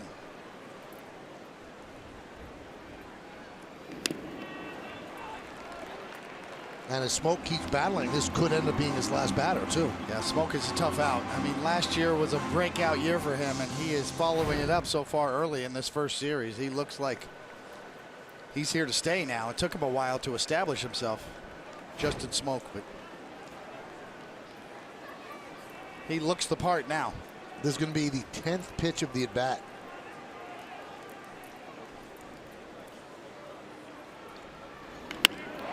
Fly ball right field coming on is Judge. He's going to play it on a hop. So Smoke wins the battle. And that will do it. He just threw too many pitches in the first start, 89 pitches. So Boone's going to go to Chad Green. So Sonny Gray worked into a lot of trouble, got out of a lot of trouble, and he's going to lead the game with a 4-1 lead.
the 4+ that he pitched. Yeah, as I said before, the stuff is there, and that is an elite breaking ball. You see all of these swings and misses are on that good downer of a breaking ball. When he's right with that pitch, it's one of the best in the league. I mean, it has elite spin rate on it to verify that break with analytics. It's there. The stuff is there. Had a little trouble with his fastball command. It was moving and darting all over the place, you could see. But the kind of stuff he had today, I'd feel the same way. She could have done a little more with it. Give the Blue Jays credit. They put some tough at-bats on him. And also give that guy credit. His team's in a position to win the game, even though he would have liked to get deeper into it. Well, the bullpen will be entrusted to get 15 outs today. Chad Green will start it off. We detailed the other day what a great season he had last year. 103 strikeouts in 69 innings. And here's Solarte.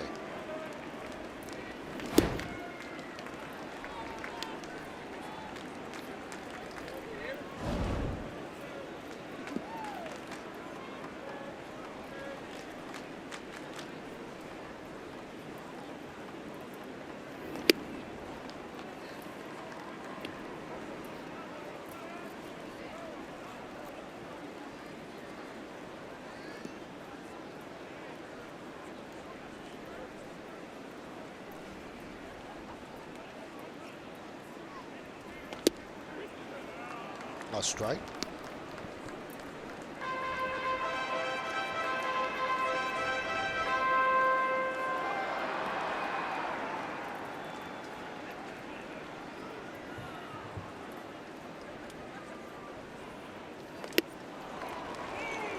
And Solarte down on strikes. And that's what Green does. You know, I joked, that Chad Green has hair on his fastball. Well, what hair means is it's fuzzy. It's so tight spinning that it gets fuzzy. It looks like it has hair on it. Solarte, a great fastball hitter, cannot pick this up. It just jumps into the mitt, right on by. Late, and he knows it. He knew it was coming, too. And he's a fastball hitter. There's Granderson. Old school cliches. I'll throw them all out before the year's over, Michael, but fuzz. Chad Green throwing fuzz. The baseball looks fuzzy because it spins so tight. And David, you know it. They are more concerned with spin rate than they are with velocity anymore. Because spin rate, the ball just looks differently and gets to the batter in a different way. There's a difference between life and velocity. I'd rather have life. Chad Green has life.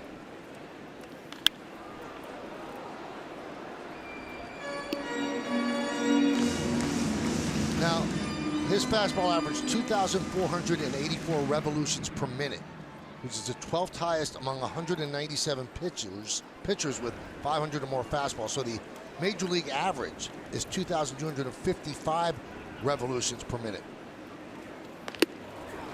Swing and a miss. A couple more revolutions. Now hitters just, they don't anticipate that life. 96 miles an hour is good velocity, above average. But the hitters swing at it like it's 106, and it just doesn't drop. It looks like a rising fastball, which is a bit of an illusion, but it doesn't drop as much. Off a 10-inch mound, most four-seam fastballs with that average spin rate that we just showed will come down a little bit. Chad Green stays on that plane a little longer. Grichuk takes a strike. He has struck out twice.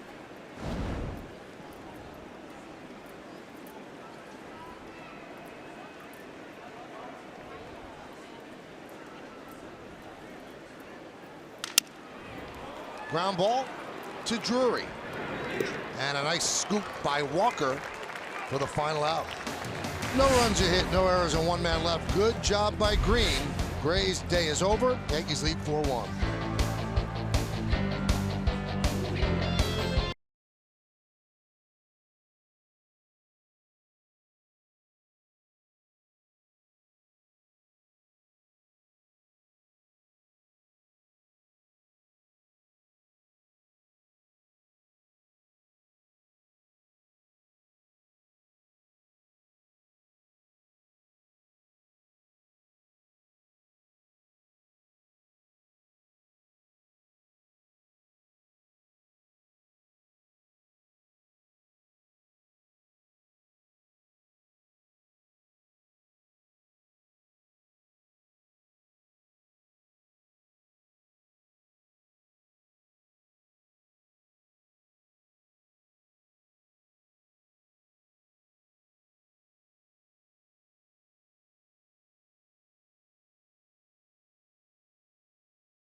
Take on the Orioles in an early season divisional matchup. It's calendar day, and the first 40,000 guests in attendance are going to receive a 2018 Yankees calendar courtesy of MasterCard.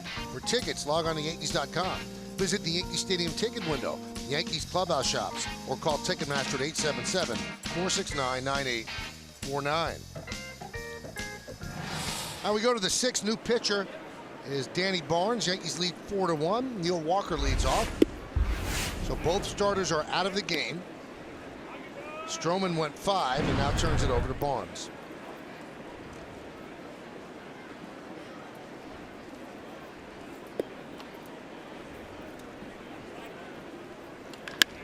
That one is ripped to center field.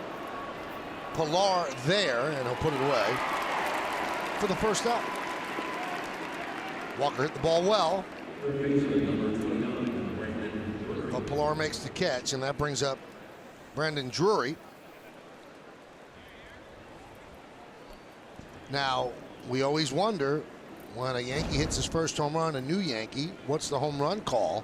A lot of uproar about Giancarlo Stanton's Sterling call.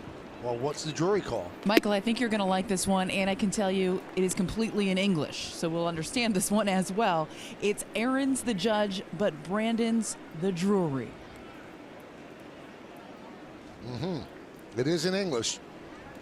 You don't seem like you're a fan of it. I love everything John does, so who am I to say? David?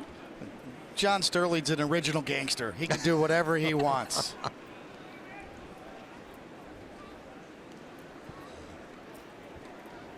So Aaron Judge gets mentioned on a Drury home run all the time. Interesting. That one is looped into center field. That's going to be a base hit for Drury. I mean, I thought something. I mean, if I was advising John, I would have said the Drury has ruled and the pitcher's guilty of a home run ball. Well, Michael, here's the great news. It's a long bus ride to the airport, so you have plenty of time to advise should you take that route. John really does not ask my advice on these sort of things. They are his original creations. Here's Andujar.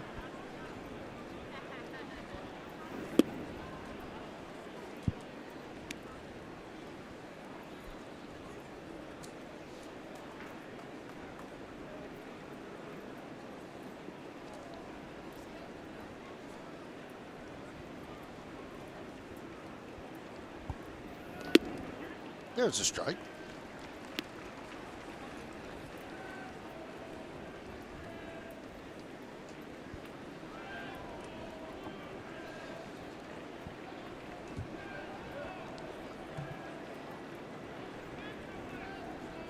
Travis shades up the middle for Andujar.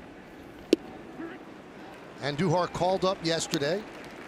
Shows up today after the injury to Billy McKinney was put on the DL. McKinney receiving treatment today in the Yankee trainer's room. What a tough blow for a kid. Waits as long as he does to get to the big leagues. Gets a hit in his first at bat, plays his second game, runs into the wall, injures his shoulder. So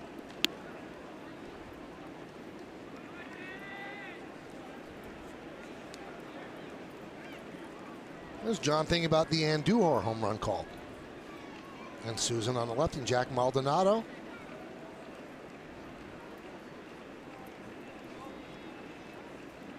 Two-two. High fly ball. Right field. Grichuk will make the play.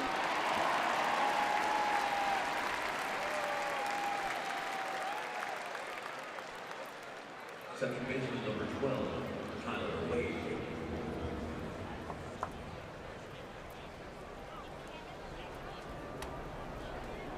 And that brings up Tyler Wade. Wade has hit the ball to the right side twice. He's 0 for 2.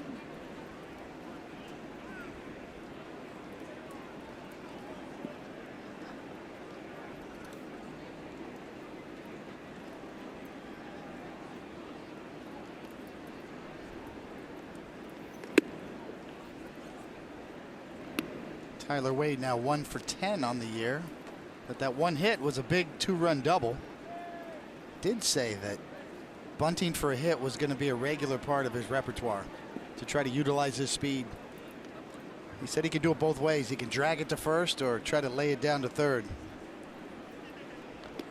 Not sure this is a situation with 2 outs, but he is very determined to make that part of his game.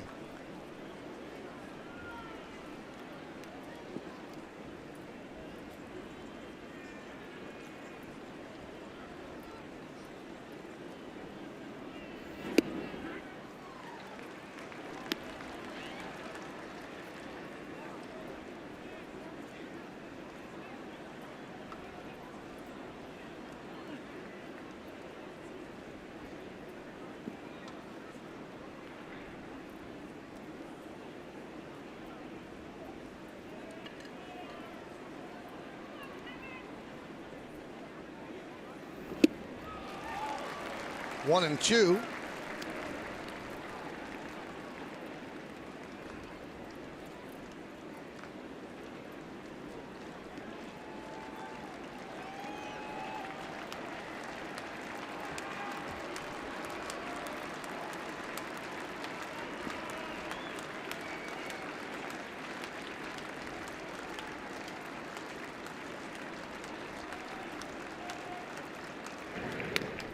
Barnes keeping Drury close.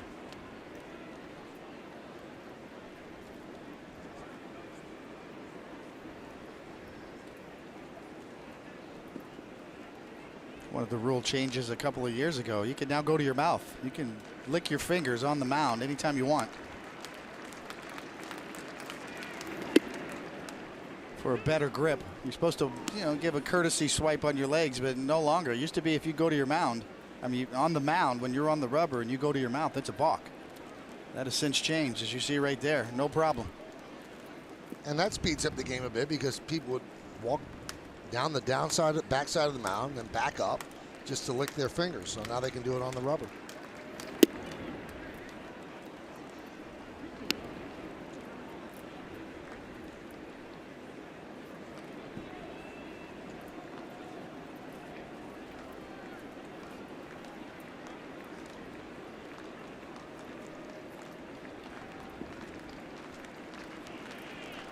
Corey Kluber grabs his tongue almost after every single pitch.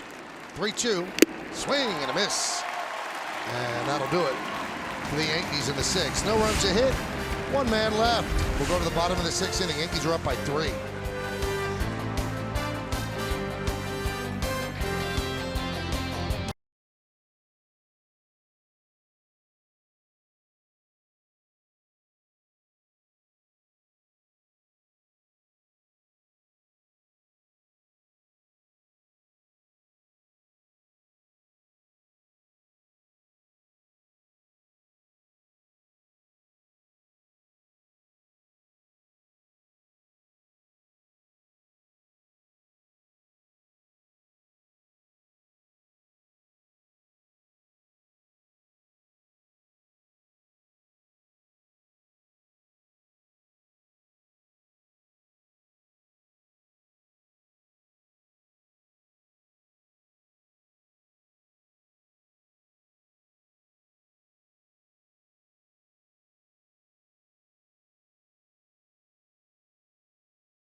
Baseball on Yes using Fox Sports Go, presented by T-Mobile. Enjoying the ball game, although she'd be happier, I'm sure, if Score was reversed. Russell Martin leads off the bottom of the 6th against Chad Green. Swing and a miss.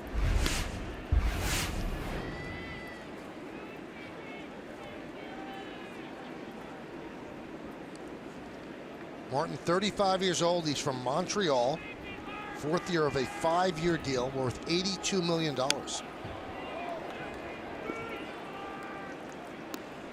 And it was backloaded. So this year and next year, he makes $20 million a year.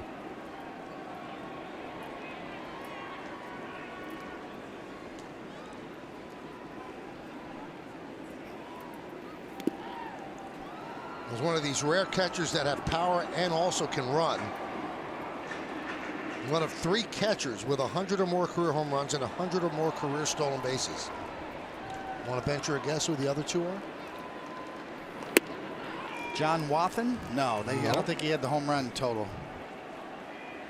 The first one is kind of shocking to me. Carlton Fisk and Pudge Rodriguez.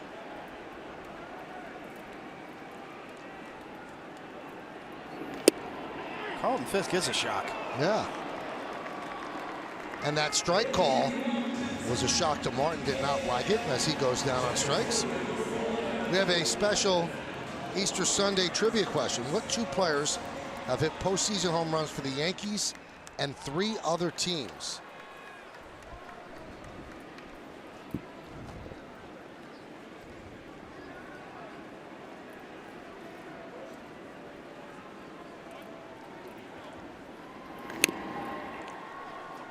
Strawberry hit a playoff home run for the Dodgers?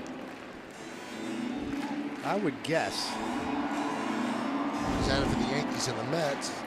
So it was Yankees and 3 other teams? Well, that wouldn't be him.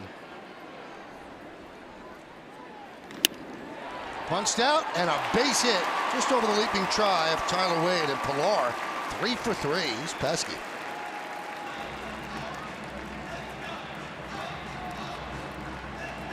Well, we have a hint. 1 player is still active, 1 is not.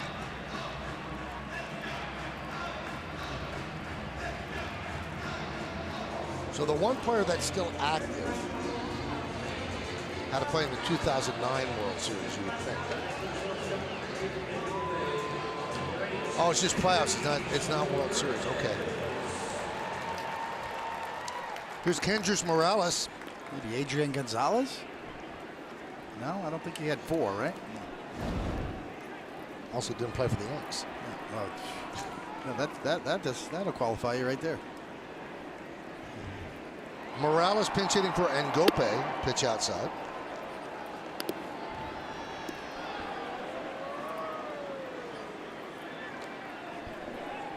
Mets, Yankees. I liked your original Strawberry guess. No clue. That whole Clory Cooper grab your tongue thing. I need that up here in the booth.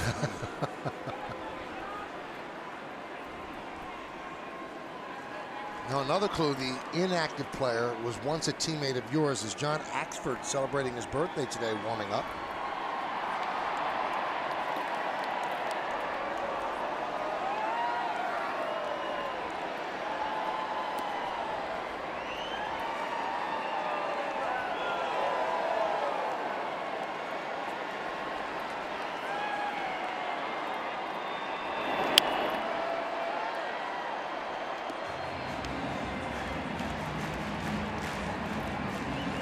You can actually hear, if you listen closely, the wheels turning in David's head.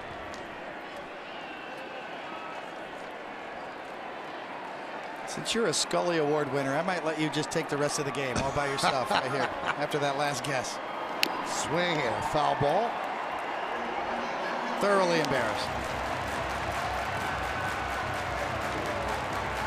You could do it all by yourself, right? No, I need you. I could do it, but I wouldn't do it well. I wouldn't do it as well as I do. You have a Scully impersonation? No. Come on, you have to have a Scully impersonation. It would be insulting to the man. The 1-2. High fly ball, deep left field. Stanton back, track, makes the play right in front of the wall. So his first try out there in left field, he tracks it well and runs it down. Well, you called it, Michael. And Kendrys Morales has been out of the lineup because of Josh Donaldson's injury to his shoulder. So this is what he can do, and that was well done. I mean, you got to go all the way to the corner. Chad Green, yeah, that's the look of uh-oh. And whew, thank you. Well done from Mr. Stanton.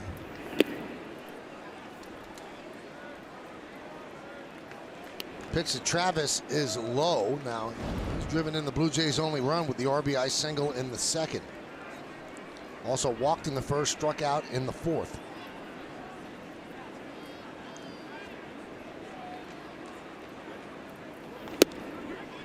A strike. I think Twitter's lighting up, Michael. Please shut up, Coney. Michael, you take it. I'll pull up a chair. As the Yankees lead 4-1. The 1-1. 1-2.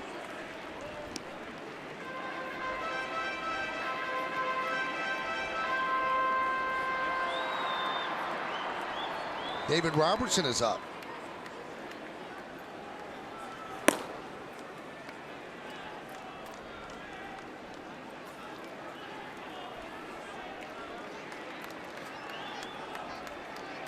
Swing and a miss. 4 more strikeouts for Chad Green. No runs a hit. 1 man left. The answer to that question that has bedeviled David when we get back.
Now, they asked a question and they showed Russell Martin.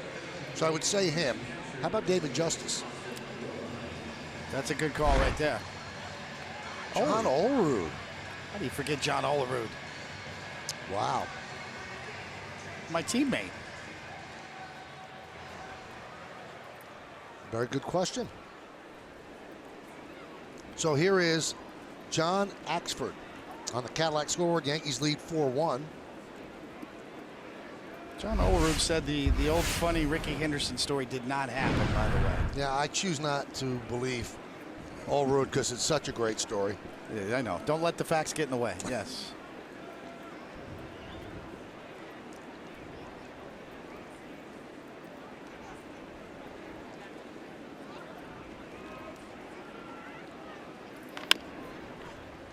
Romine chops one to second. Travis makes the play. And the old story is Ricky was teammates with Olerud on the Mets. Then Ricky went to another team. And he got to first base. Olerud is wearing a helmet. And Ricky said to Olerud, at least the story goes, Dude, I had a friend, I had a teammate who wore a helmet when he played in the field. And Orwood said, well, that was me. But now Orwood killed it by telling everybody that story didn't happen.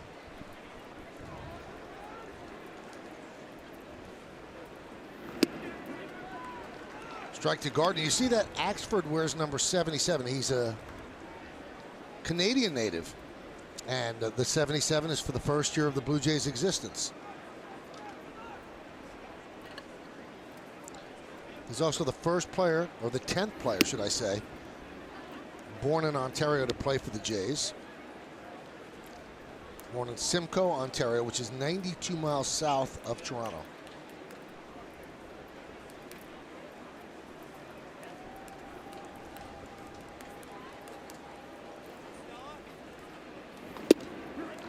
Strike.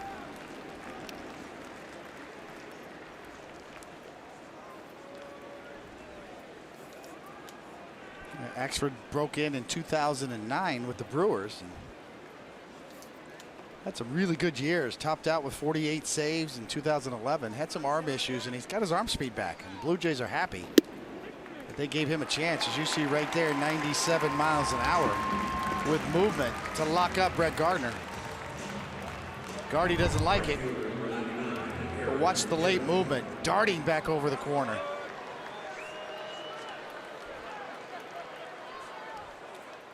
.97 with that kind of movement on the inside corner, that works. And yes, it did get the plate. The Blue Jays feel like he could be a real find.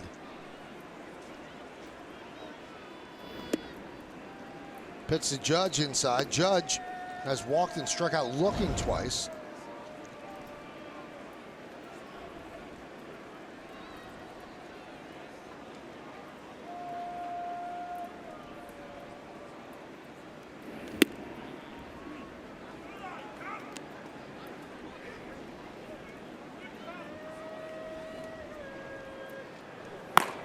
It's Tommy Canley.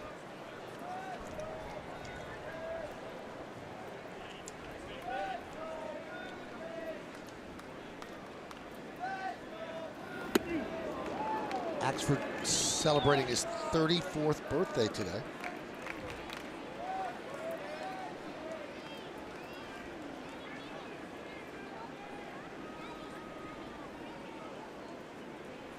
Top of the 7th inning, Yankees lead 4-1.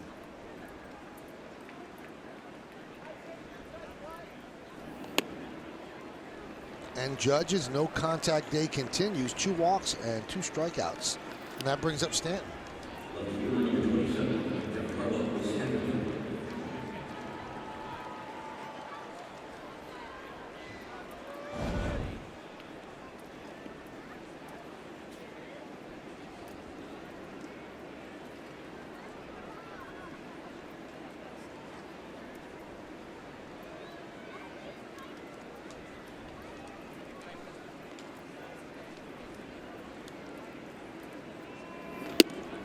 Stanton, a similar day to Judge, 2 walks and a strikeout. But the walk in the 3rd started the Yankees' 2-out rally. It did. They scored 4 runs. Yes, good point, Michael. 4 runs after 2 outs.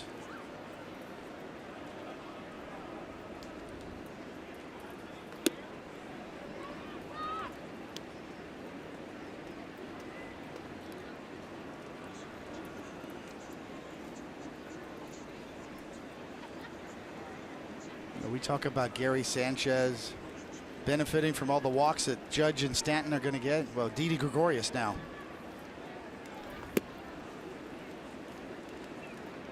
And Aaron Boone has shown that he's a fan against tough right-handed pitchers of splitting up the righty. So we mentioned before, how good is Didi going to be? We haven't seen the best yet. He gets better and better. We're going to find out this year.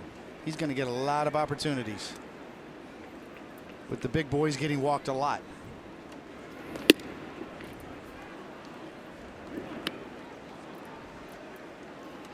Three-1 count.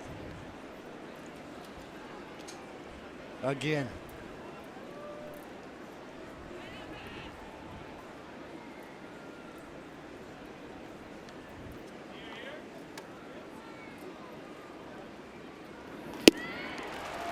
Three and 2.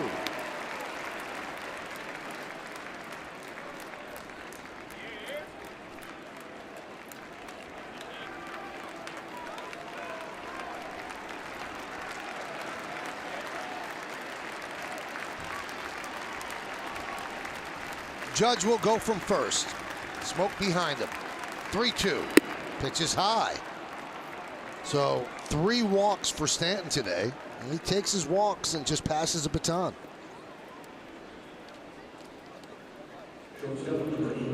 So now Gregorius comes up with runners on first and second. Didi's RBI double the left center tied the game at 1. That was in the 3rd inning.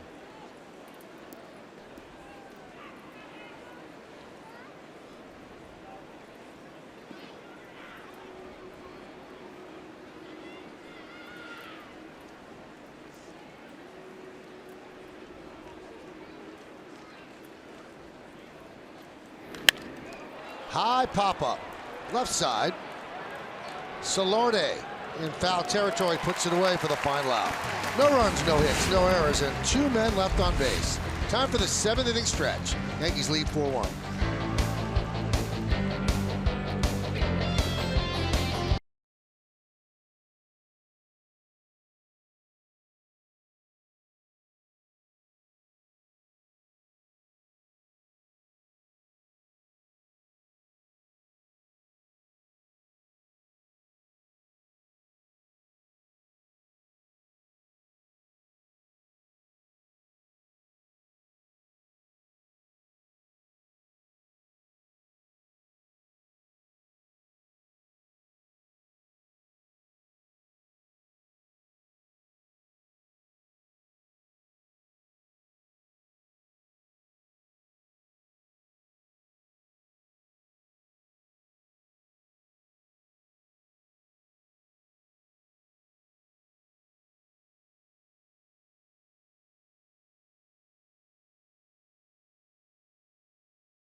Young season. Time for the game summary.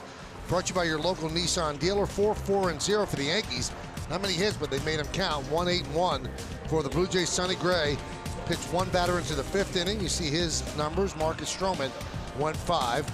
Brandon Drury with a 2-run home run. And Didi Gregorius with an RBI double. And the Yankees now go to Tommy Kahnle. That was a lot Chad of Green got 6 outs. I'm sorry, David. Excuse me, Michael. That was a lot of information in 15 seconds from our guys up in Stanford. White Sox and Yankees last year, 96 strikeouts in 62 2/3 innings.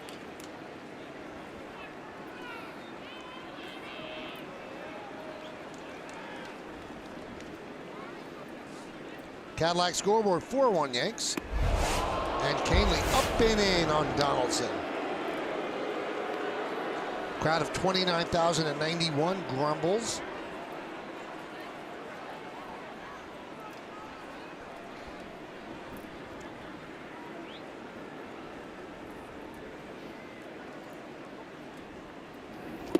Kahnle was overjoyed by the outcome of this year's Super Bowl. Longtime Eagles fan. They are now Super Bowl champions, and you will see Kahnle in a lot of Eagles jerseys, sweatshirts, pullovers. That's his team. 1-1. 2-1.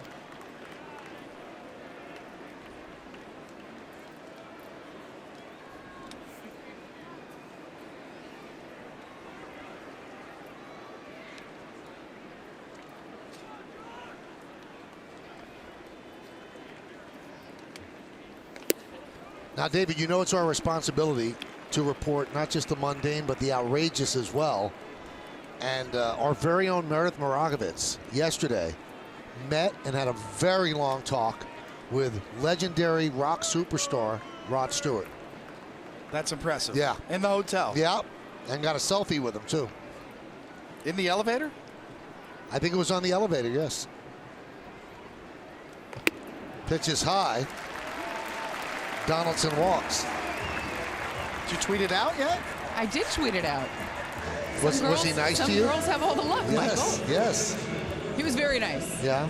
He was a lovely man. Not a big baseball fan, though. Knew nothing about baseball. 2 Yankees actually walked into the elevator, and I said, these are the 2 members of the Yankees. And they got out of the elevator at the next floor, and Rod Stewart turned to me and said, wait, so those guys were athletes on the team? No idea. Completely clueless. But did mention he's a huge soccer fan.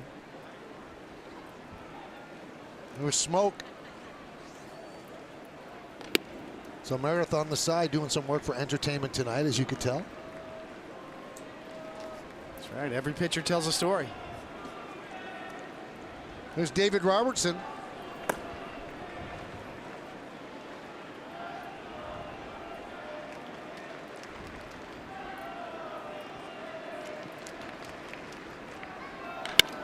That one is ripped to center field. Going back is Gardner, turning, looking, see ya. A home run for Smoke, a 2-run shot. And it's 4-3 Yankees.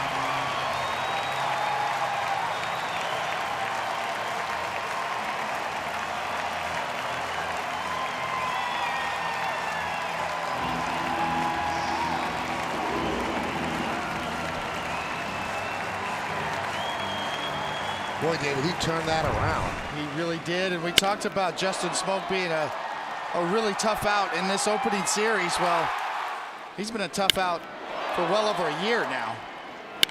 Becoming a full-time player up here in Toronto. And that was on a clothesline.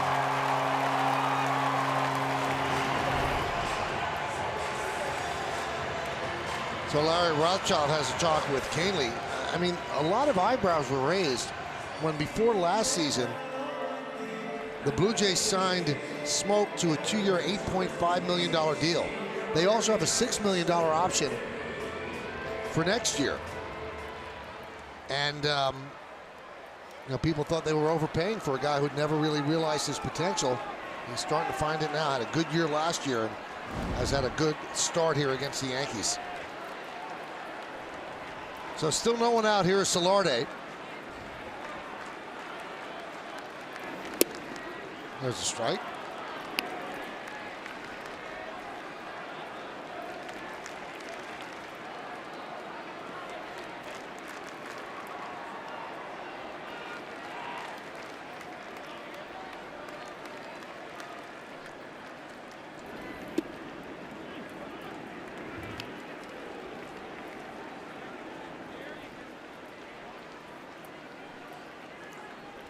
Clippard up for the Blue Jays.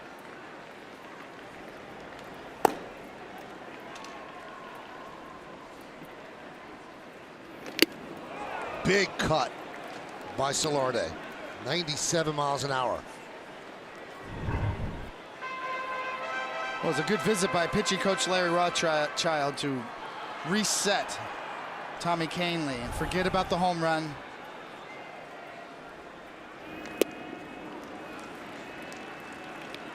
Canely to and fro, you know, fastball in the mid to upper 90s and changeup. Saw the changeup down there. It's his best secondary pitch. Needs a good one here to get Solarte.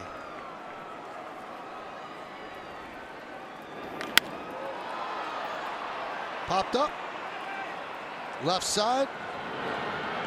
Drury makes the play for the first out.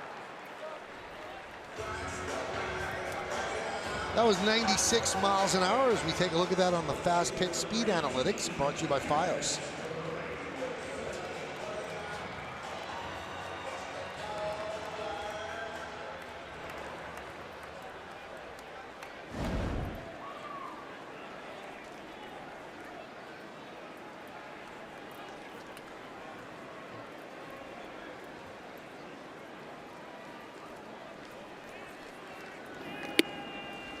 Granderson takes high.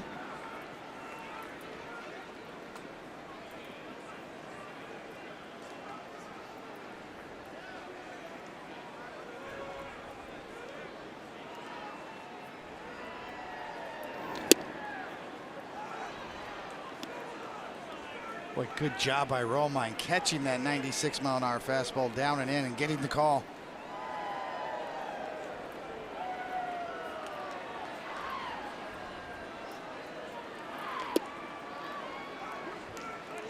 It's not the easiest thing to do to catch this staff. You know, we talked a lot about it with Gary Sanchez and some of the pass balls last year. It was a very difficult pitching staff to catch.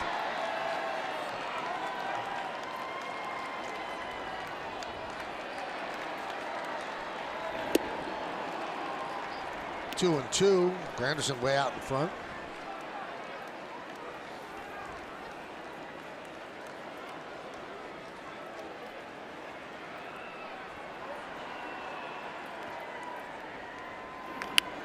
Yankees have 4 mound visits remaining. The Blue Jays 5.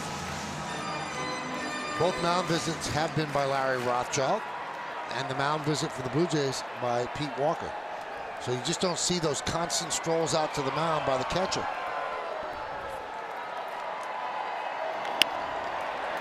Into the shift. And the play is made by Wade, 2-away.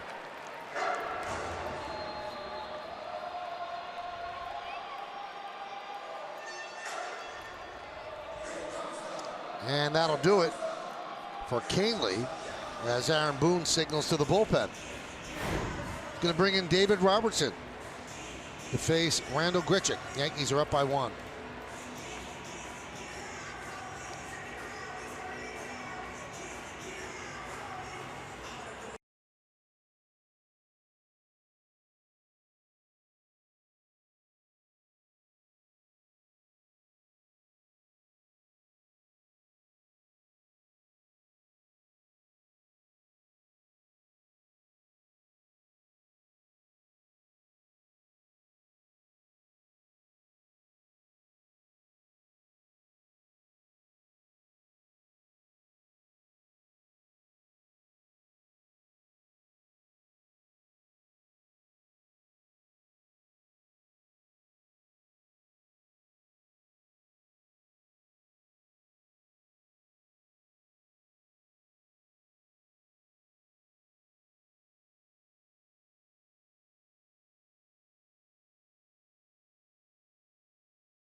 Starts at 5:30. Watson Nets on Yes and streaming on Fox Sports Go. So David Robertson comes on with 2 outs and nobody on here in the 7th inning. Last year between the White Sox and the Yankees, 61 games, 9-2, 1.84. He came over and he told Joe Girardi, use me whenever you want, however long you want, whatever inning you want. This from a guy who had been a closer with the White Sox, but he understood his role here with the Yankees was going to be different, and he filled it beautifully. Yeah, and Aaron Boone likes this matchup against this hitter because of Robertson's breaking ball.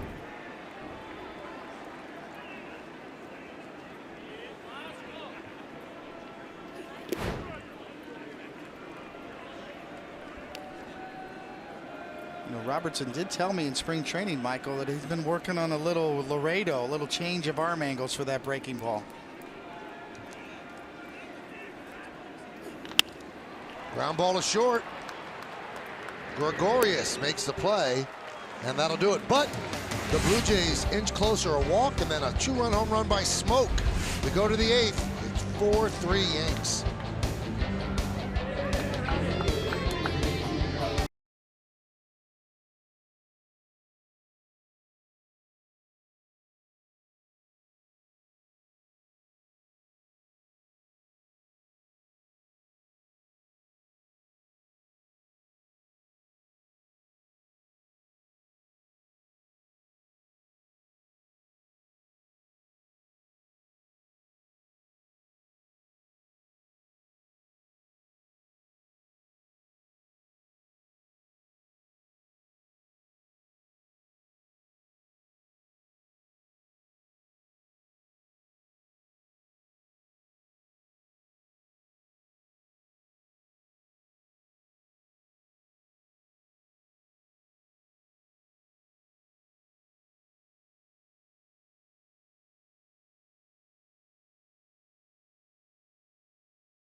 premieres on Yes. First on Tuesday, April 10th, actress and illustrious New Yorker Sarah Jessica Parker sits down with Michael Kay to discuss some of her iconic roles. Then, on Wednesday, April 25th, don't miss a revealing conversation with Yes's own Al Leiter as the pitcher-turned-broadcaster shares stories from his big league career. It's only on Yes. Tyler Clippard takes over for the Blue Jays, and he will face Neil Walker. I've got to tell you, Sarah Jessica Parker, an unbelievably huge David Cone fan. As you see on the Hyundai scoreboard, Yankees lead the Blue Jays 4-3. She said it. She held firm to it. You were one of her favorites. I love her. So I think it's mutual. No, I mean it. I love her. Fly ball center field. Pillar's there. One away. You know, Matthew Broderick might have something to say about that. That's okay. He's a lucky guy. How about Al? Was he fired up? I thought I would get him to cry, and I couldn't do it. He was fired up. He was Al. And the beautiful thing, one question, I didn't have to work the rest of the hour. He just took it. He took it home. Here's Brandon Drury.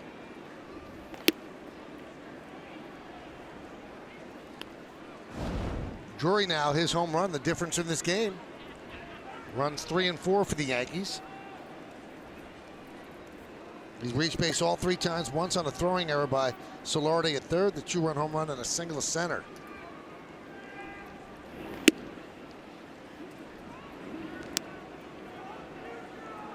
So in his first 4 games with the Yankees, Drury is a .385 hitter.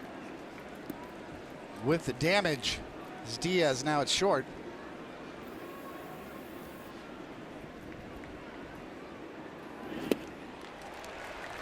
There's that tantalizing change.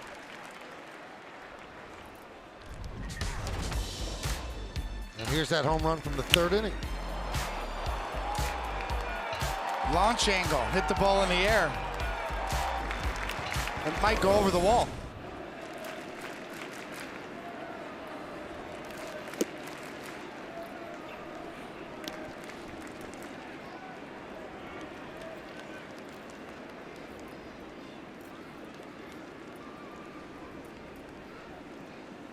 We are in the 8th inning.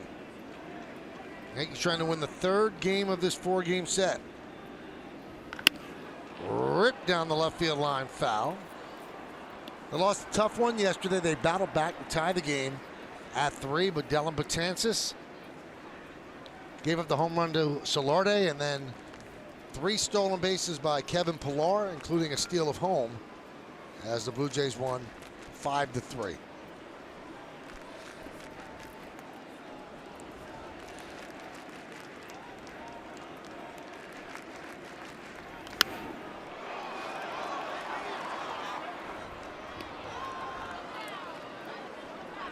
This copyrighted telecast presented by authority of the New York Yankees and may not be reproduced or retransmitted in any form. And the accounts and descriptions of this game may not be disseminated without the express written consent of the New York Yankees.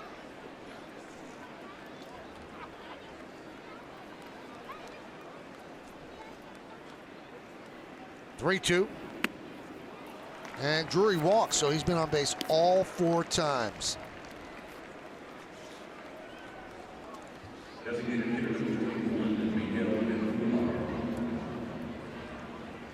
Both teams have really used their bullpens in this series.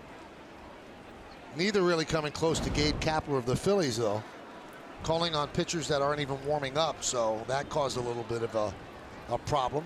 Yeah, so you want to be a big league manager, huh? All right. Here is Miguel Andujar. Rip foul.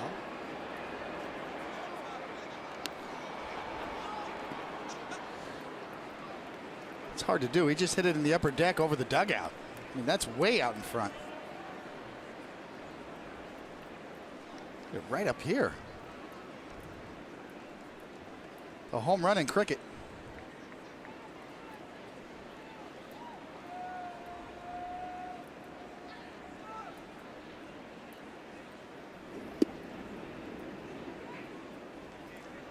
1-1. That's the splitter. Tyler Clippard has a couple of different kinds of off-speed pitches, and that looked like a knuckleball as it ate up Russell Martin as well.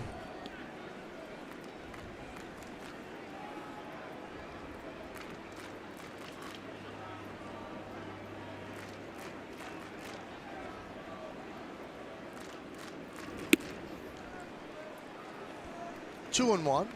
Doesn't take long, even though Andujar is a rookie, for the book to get out. This guy's really got a quick bat. He hits the fastball. He will get challenged on the big league level with an assortment of soft stuff. Whatever you have in your bag, he will get tested.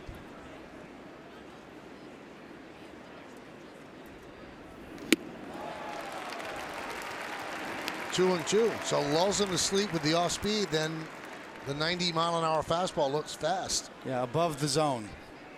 So if you're going to show your fastball, you're going to test him, up above the strike zone.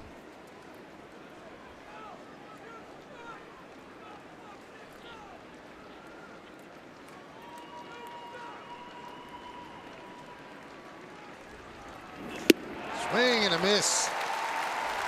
So Andujar 0 for 4 with 2 strikeouts. Clippard at 90, just above the belt. Maybe catching Andujar guessing, sitting on changeup. That's a pitch we've seen him hammer in spring training.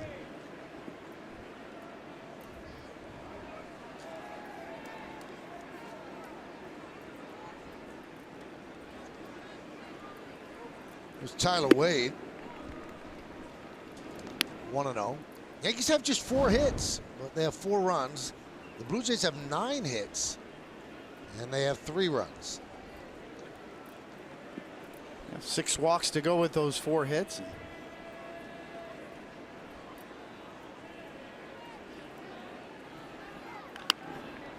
Popped up. Long run by Solarte. Just in the first row of seats, he couldn't get there anyway. And now he makes a new fan.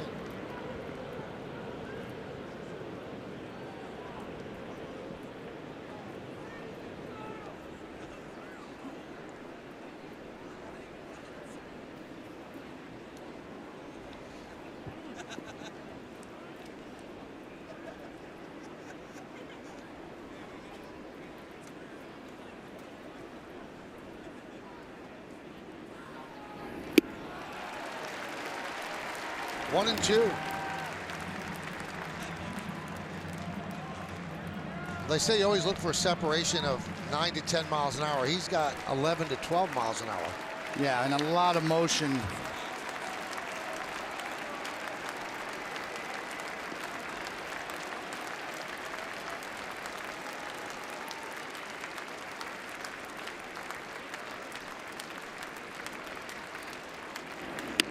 Check swing, slow roller. Solarte will get Wade, and that'll do it. Here in the 8th, no runs, no hits, no errors, and 1 man left on base. We go to the bottom of the 8th inning. It's 4-3 Yankees.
and take in exactly what Robertson did in the wild card game against the Twins. Remember, Severino got knocked out in the first inning, gave up 3 runs, and the Yankee bullpen took over. And Robertson was amazing. Career high 3 1/3 innings pitched, 3 hits, didn't allow a run, 1 walk, and 5 strikeouts. And the crowd appreciated it, and his teammates did as well. And that allowed them to move on to the division series where they beat the Indians and then on to the ALCS. Yeah, absolute nails. Russell Martin rips one past a diving Didi into left field. The leadoff single for Russell Martin.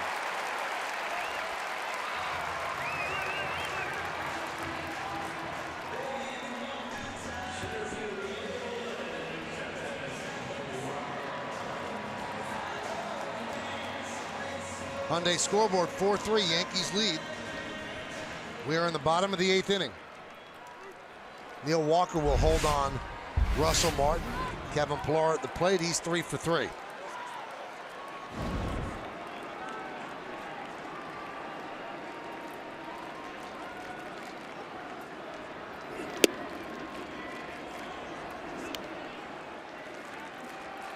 Kind of illustrates a change in the nature of the game, Michael. And 15 years ago, this was an automatic bunt situation, especially with Pillar and his bat skills and speed. Blue Jays playing at home. No longer the case.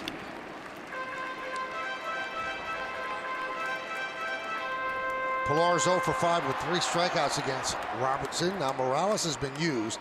Diaz is on deck. They have the backup catcher, Maley, and they have Pierce left on the bench. 2-1 on Pillar.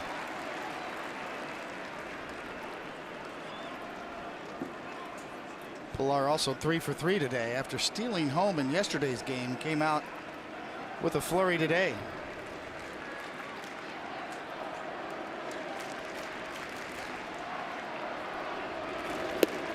Big cut. 2-2.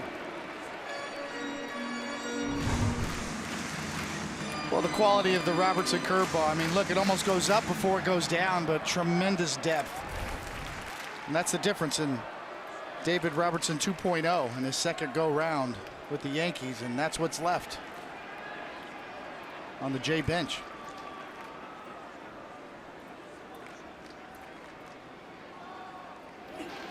There's so little maneuvering for a manager to do other than with his pitching. You know, Russell Martin used to have great speed. He's had a foul ball off his toe today. That's what the Yankees have on their bench. You can't really pinch hit for, or pinch run for Russell Martin here. You'd have to pinch run with Maley, and he's not a speedster.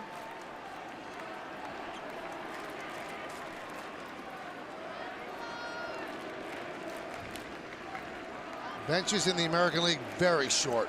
They'd rather have that extra reliever. And the Yankee bench is just 3 players, and the Blue Jay bench is 4.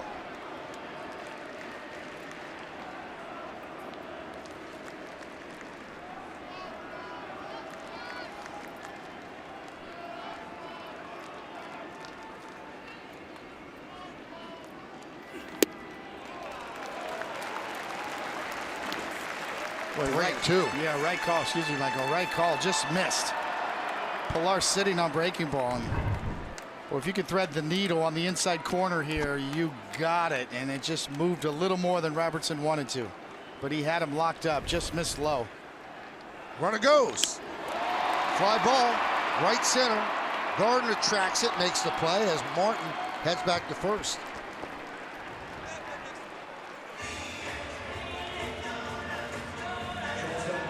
Pillar's been tough to get out today. A little sigh of relief in the Yankee dugout.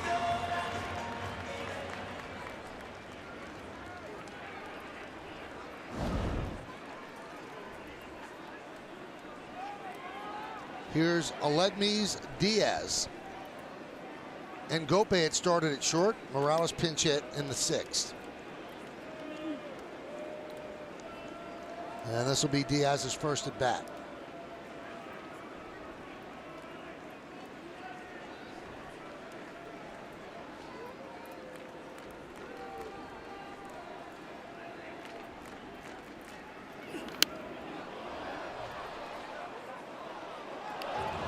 the Yankees get through this inning and hold on to the lead, it will be Chapman in the ninth. Chapman had yesterday off after working the first 2 games. Didn't seem as sharp as we've seen him in the past in the second game.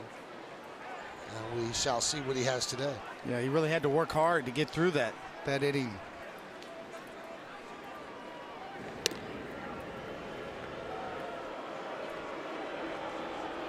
Martin almost fell off at first base.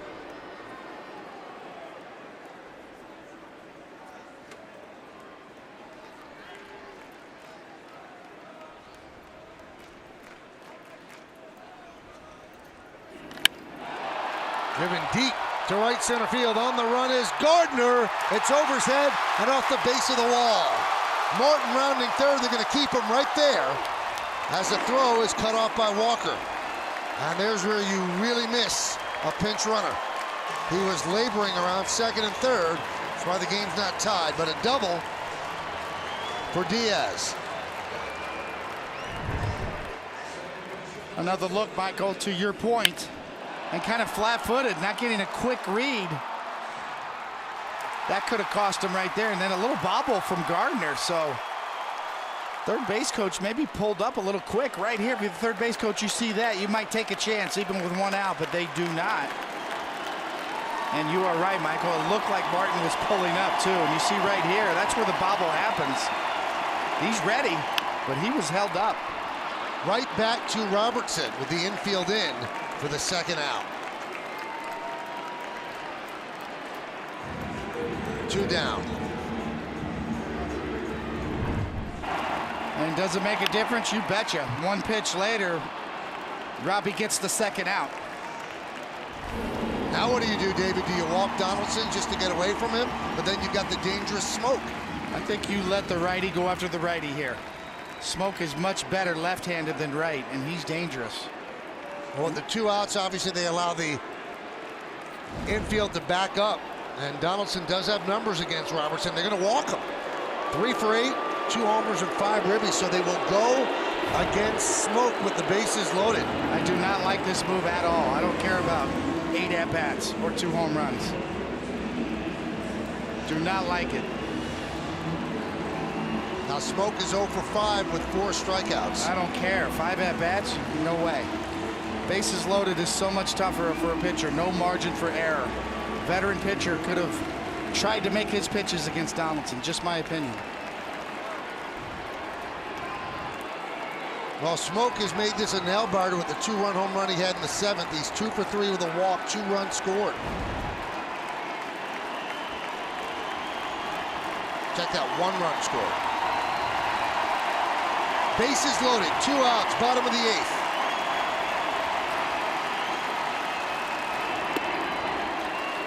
1-0.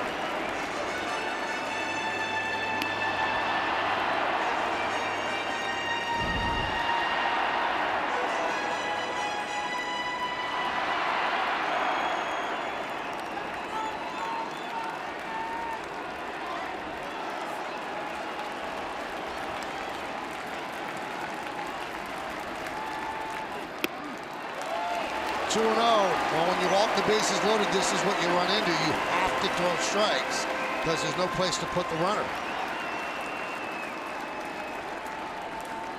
And Solarte's on deck.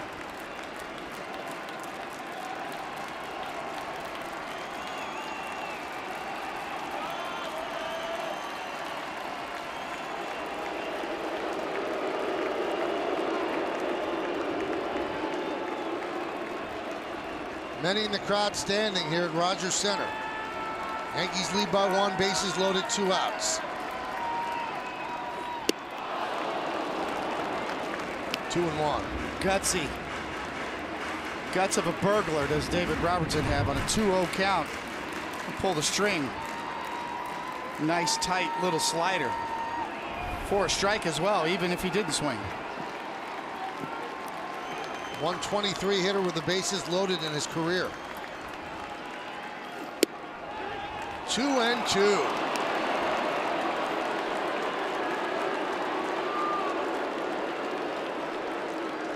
Classic backwards pitching.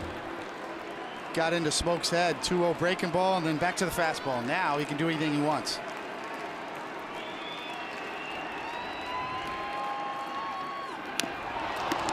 Just stays alive.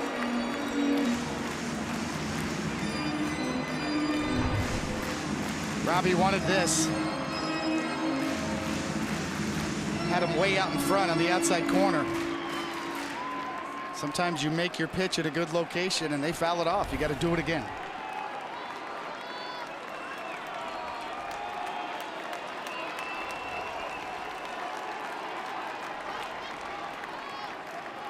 Here's the 2-2. And the count is full, so you can start the merry-go-round. 3-2, 2 outs, 1-run lead, bottom of the 8th. Morton's at third. Diaz at second. Donaldson is at first. Nothing wrong with this. If you're gonna burn one of your visits, you have them to burn. Make sure on this pitch that you know what you're doing, and they may even go no signs. So there could be no guessing from Diaz at second.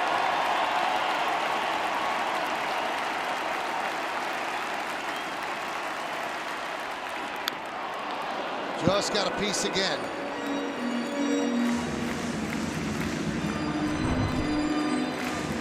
Big breaking ball up in his eyes almost, and Smoke's still way out in front of it.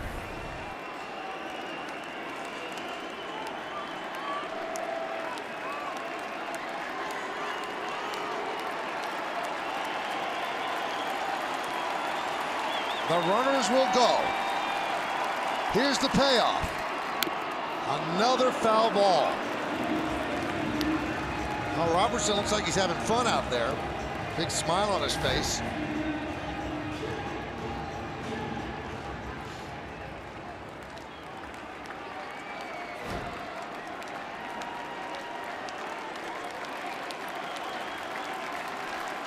This will be the 9th pitch of the at-bat.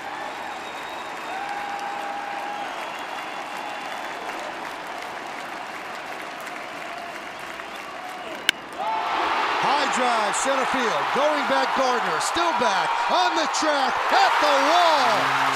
See ya! A grand slam for Smoke.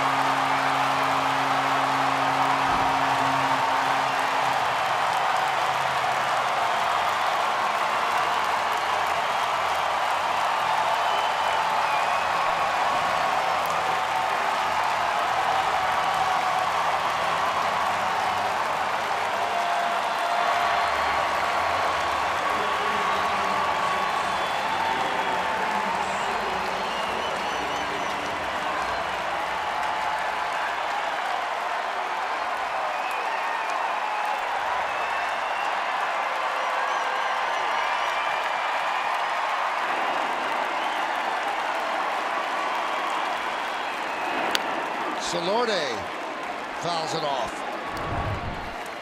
Smoke never got off the fastball. All those breaking balls, even the ones up he was out in front of, give him credit.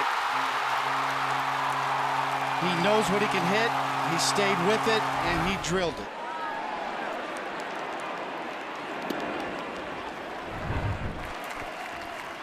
This is a different Justin Smoke. That's why you throw the numbers out the book. He's made a breakthrough. He's a different hitter than he was for the first several years of his career.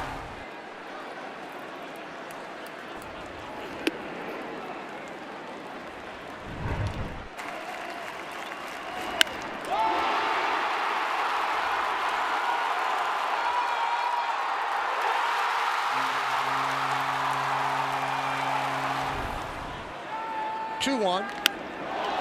High fly ball, right field. Judge is there, and that will do it. But the damage has been done. 4 runs, 3 hits. The last hit being a grand slam off the bat of Justin Smoke. We go to the 9th.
No margin for error. Ball 1 on the breaking ball.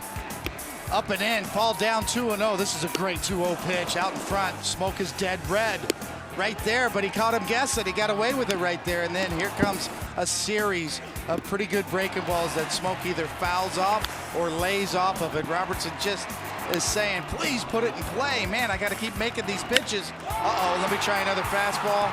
No. Smoke is a different hitter nowadays than he was earlier in his career, and he is all over that one.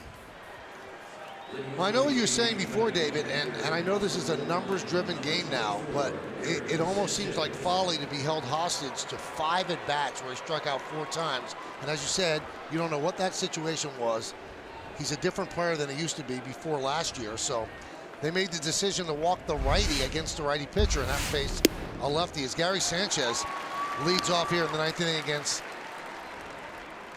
Son Juan O. 7-4, Blue Jays on top. The stress that you feel as a pitcher with the bases loaded is so much more. Just from an emotional standpoint, as you see O's numbers with the Cardinals last year.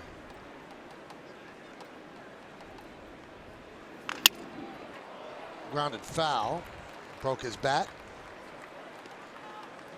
You know, I still, every now and then, Michael, have a dream about bases loaded, 1995, Seattle, Doug Strange, ball 4. The pressure that you feel in that situation as a pitcher on the mound is different. It's a different animal. Game on the line, bases loaded.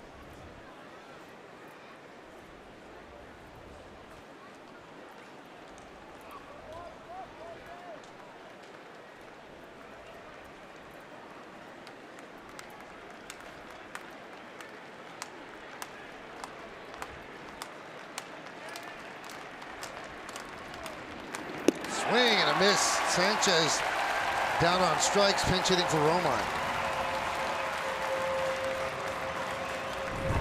It's the first look Gary Sanchez has ever had of O. And that's what O can do, that slider. And that's the kind of swing you get from a hitter who's never seen a pitcher before, especially his off-speed stuff. Now the thought process of Smoke there, I'm not going to sit breaking ball because I can't hit it. I'll just react to it. So he never got off the fastball except that one time with the 1 strike. Yeah, he did. The only time he got off of it was after the 2-0 breaking ball from Robertson. Then he said, okay. And then Robbie snuck the 2-1 fastball by him. And at that point, Smoke said, I'm not going to let that happen again.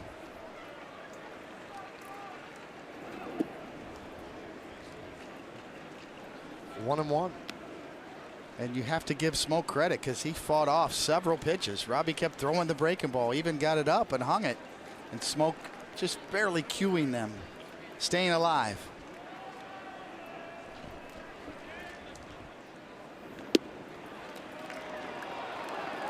That one just missed. Crowd wanted it. So the Yankees have to battle back here in the 9th inning. They're down 7-4.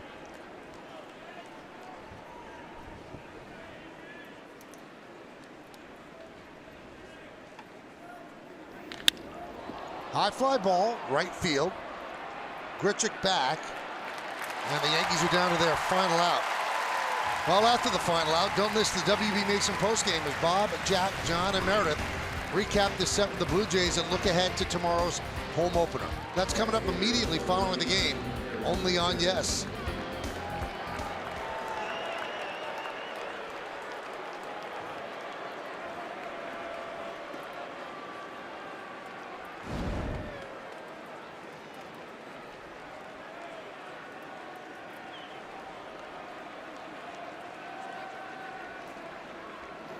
Aaron Judge swings and misses.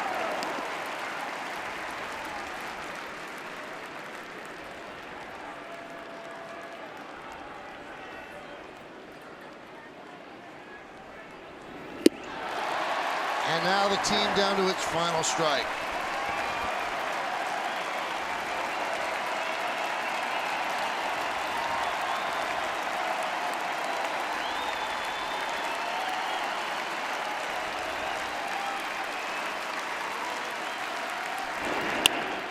Ripped to left field as the Yankees are still alive.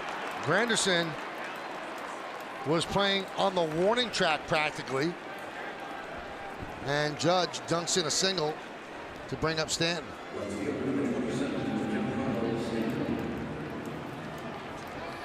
David, you got to help me out a little bit. Why are you playing no doubles defense with a 3-run lead and 2 outs? I think that's just, probably where you play Aaron Judge anyway. It's a mountain of a man, but it was almost like he was so deep he's guarding the home run. He's still pretty deep for Stanton, but not as deep as he was for Judge. Yeah, with a 3-run lead, if I'm on the mound, I like to get the outs. You know, if there's an out to be had, I'm not sure that would have been anyway. 2-0. Stanton gets on, and then you have a chance to tie it with Gregorius. That's all you ask for. If you're the Yankees, just give us a chance. Give us a chance to have one swing. 2-1.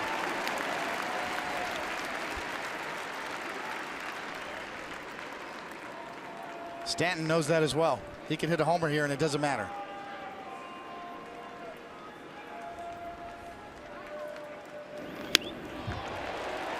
Two and two.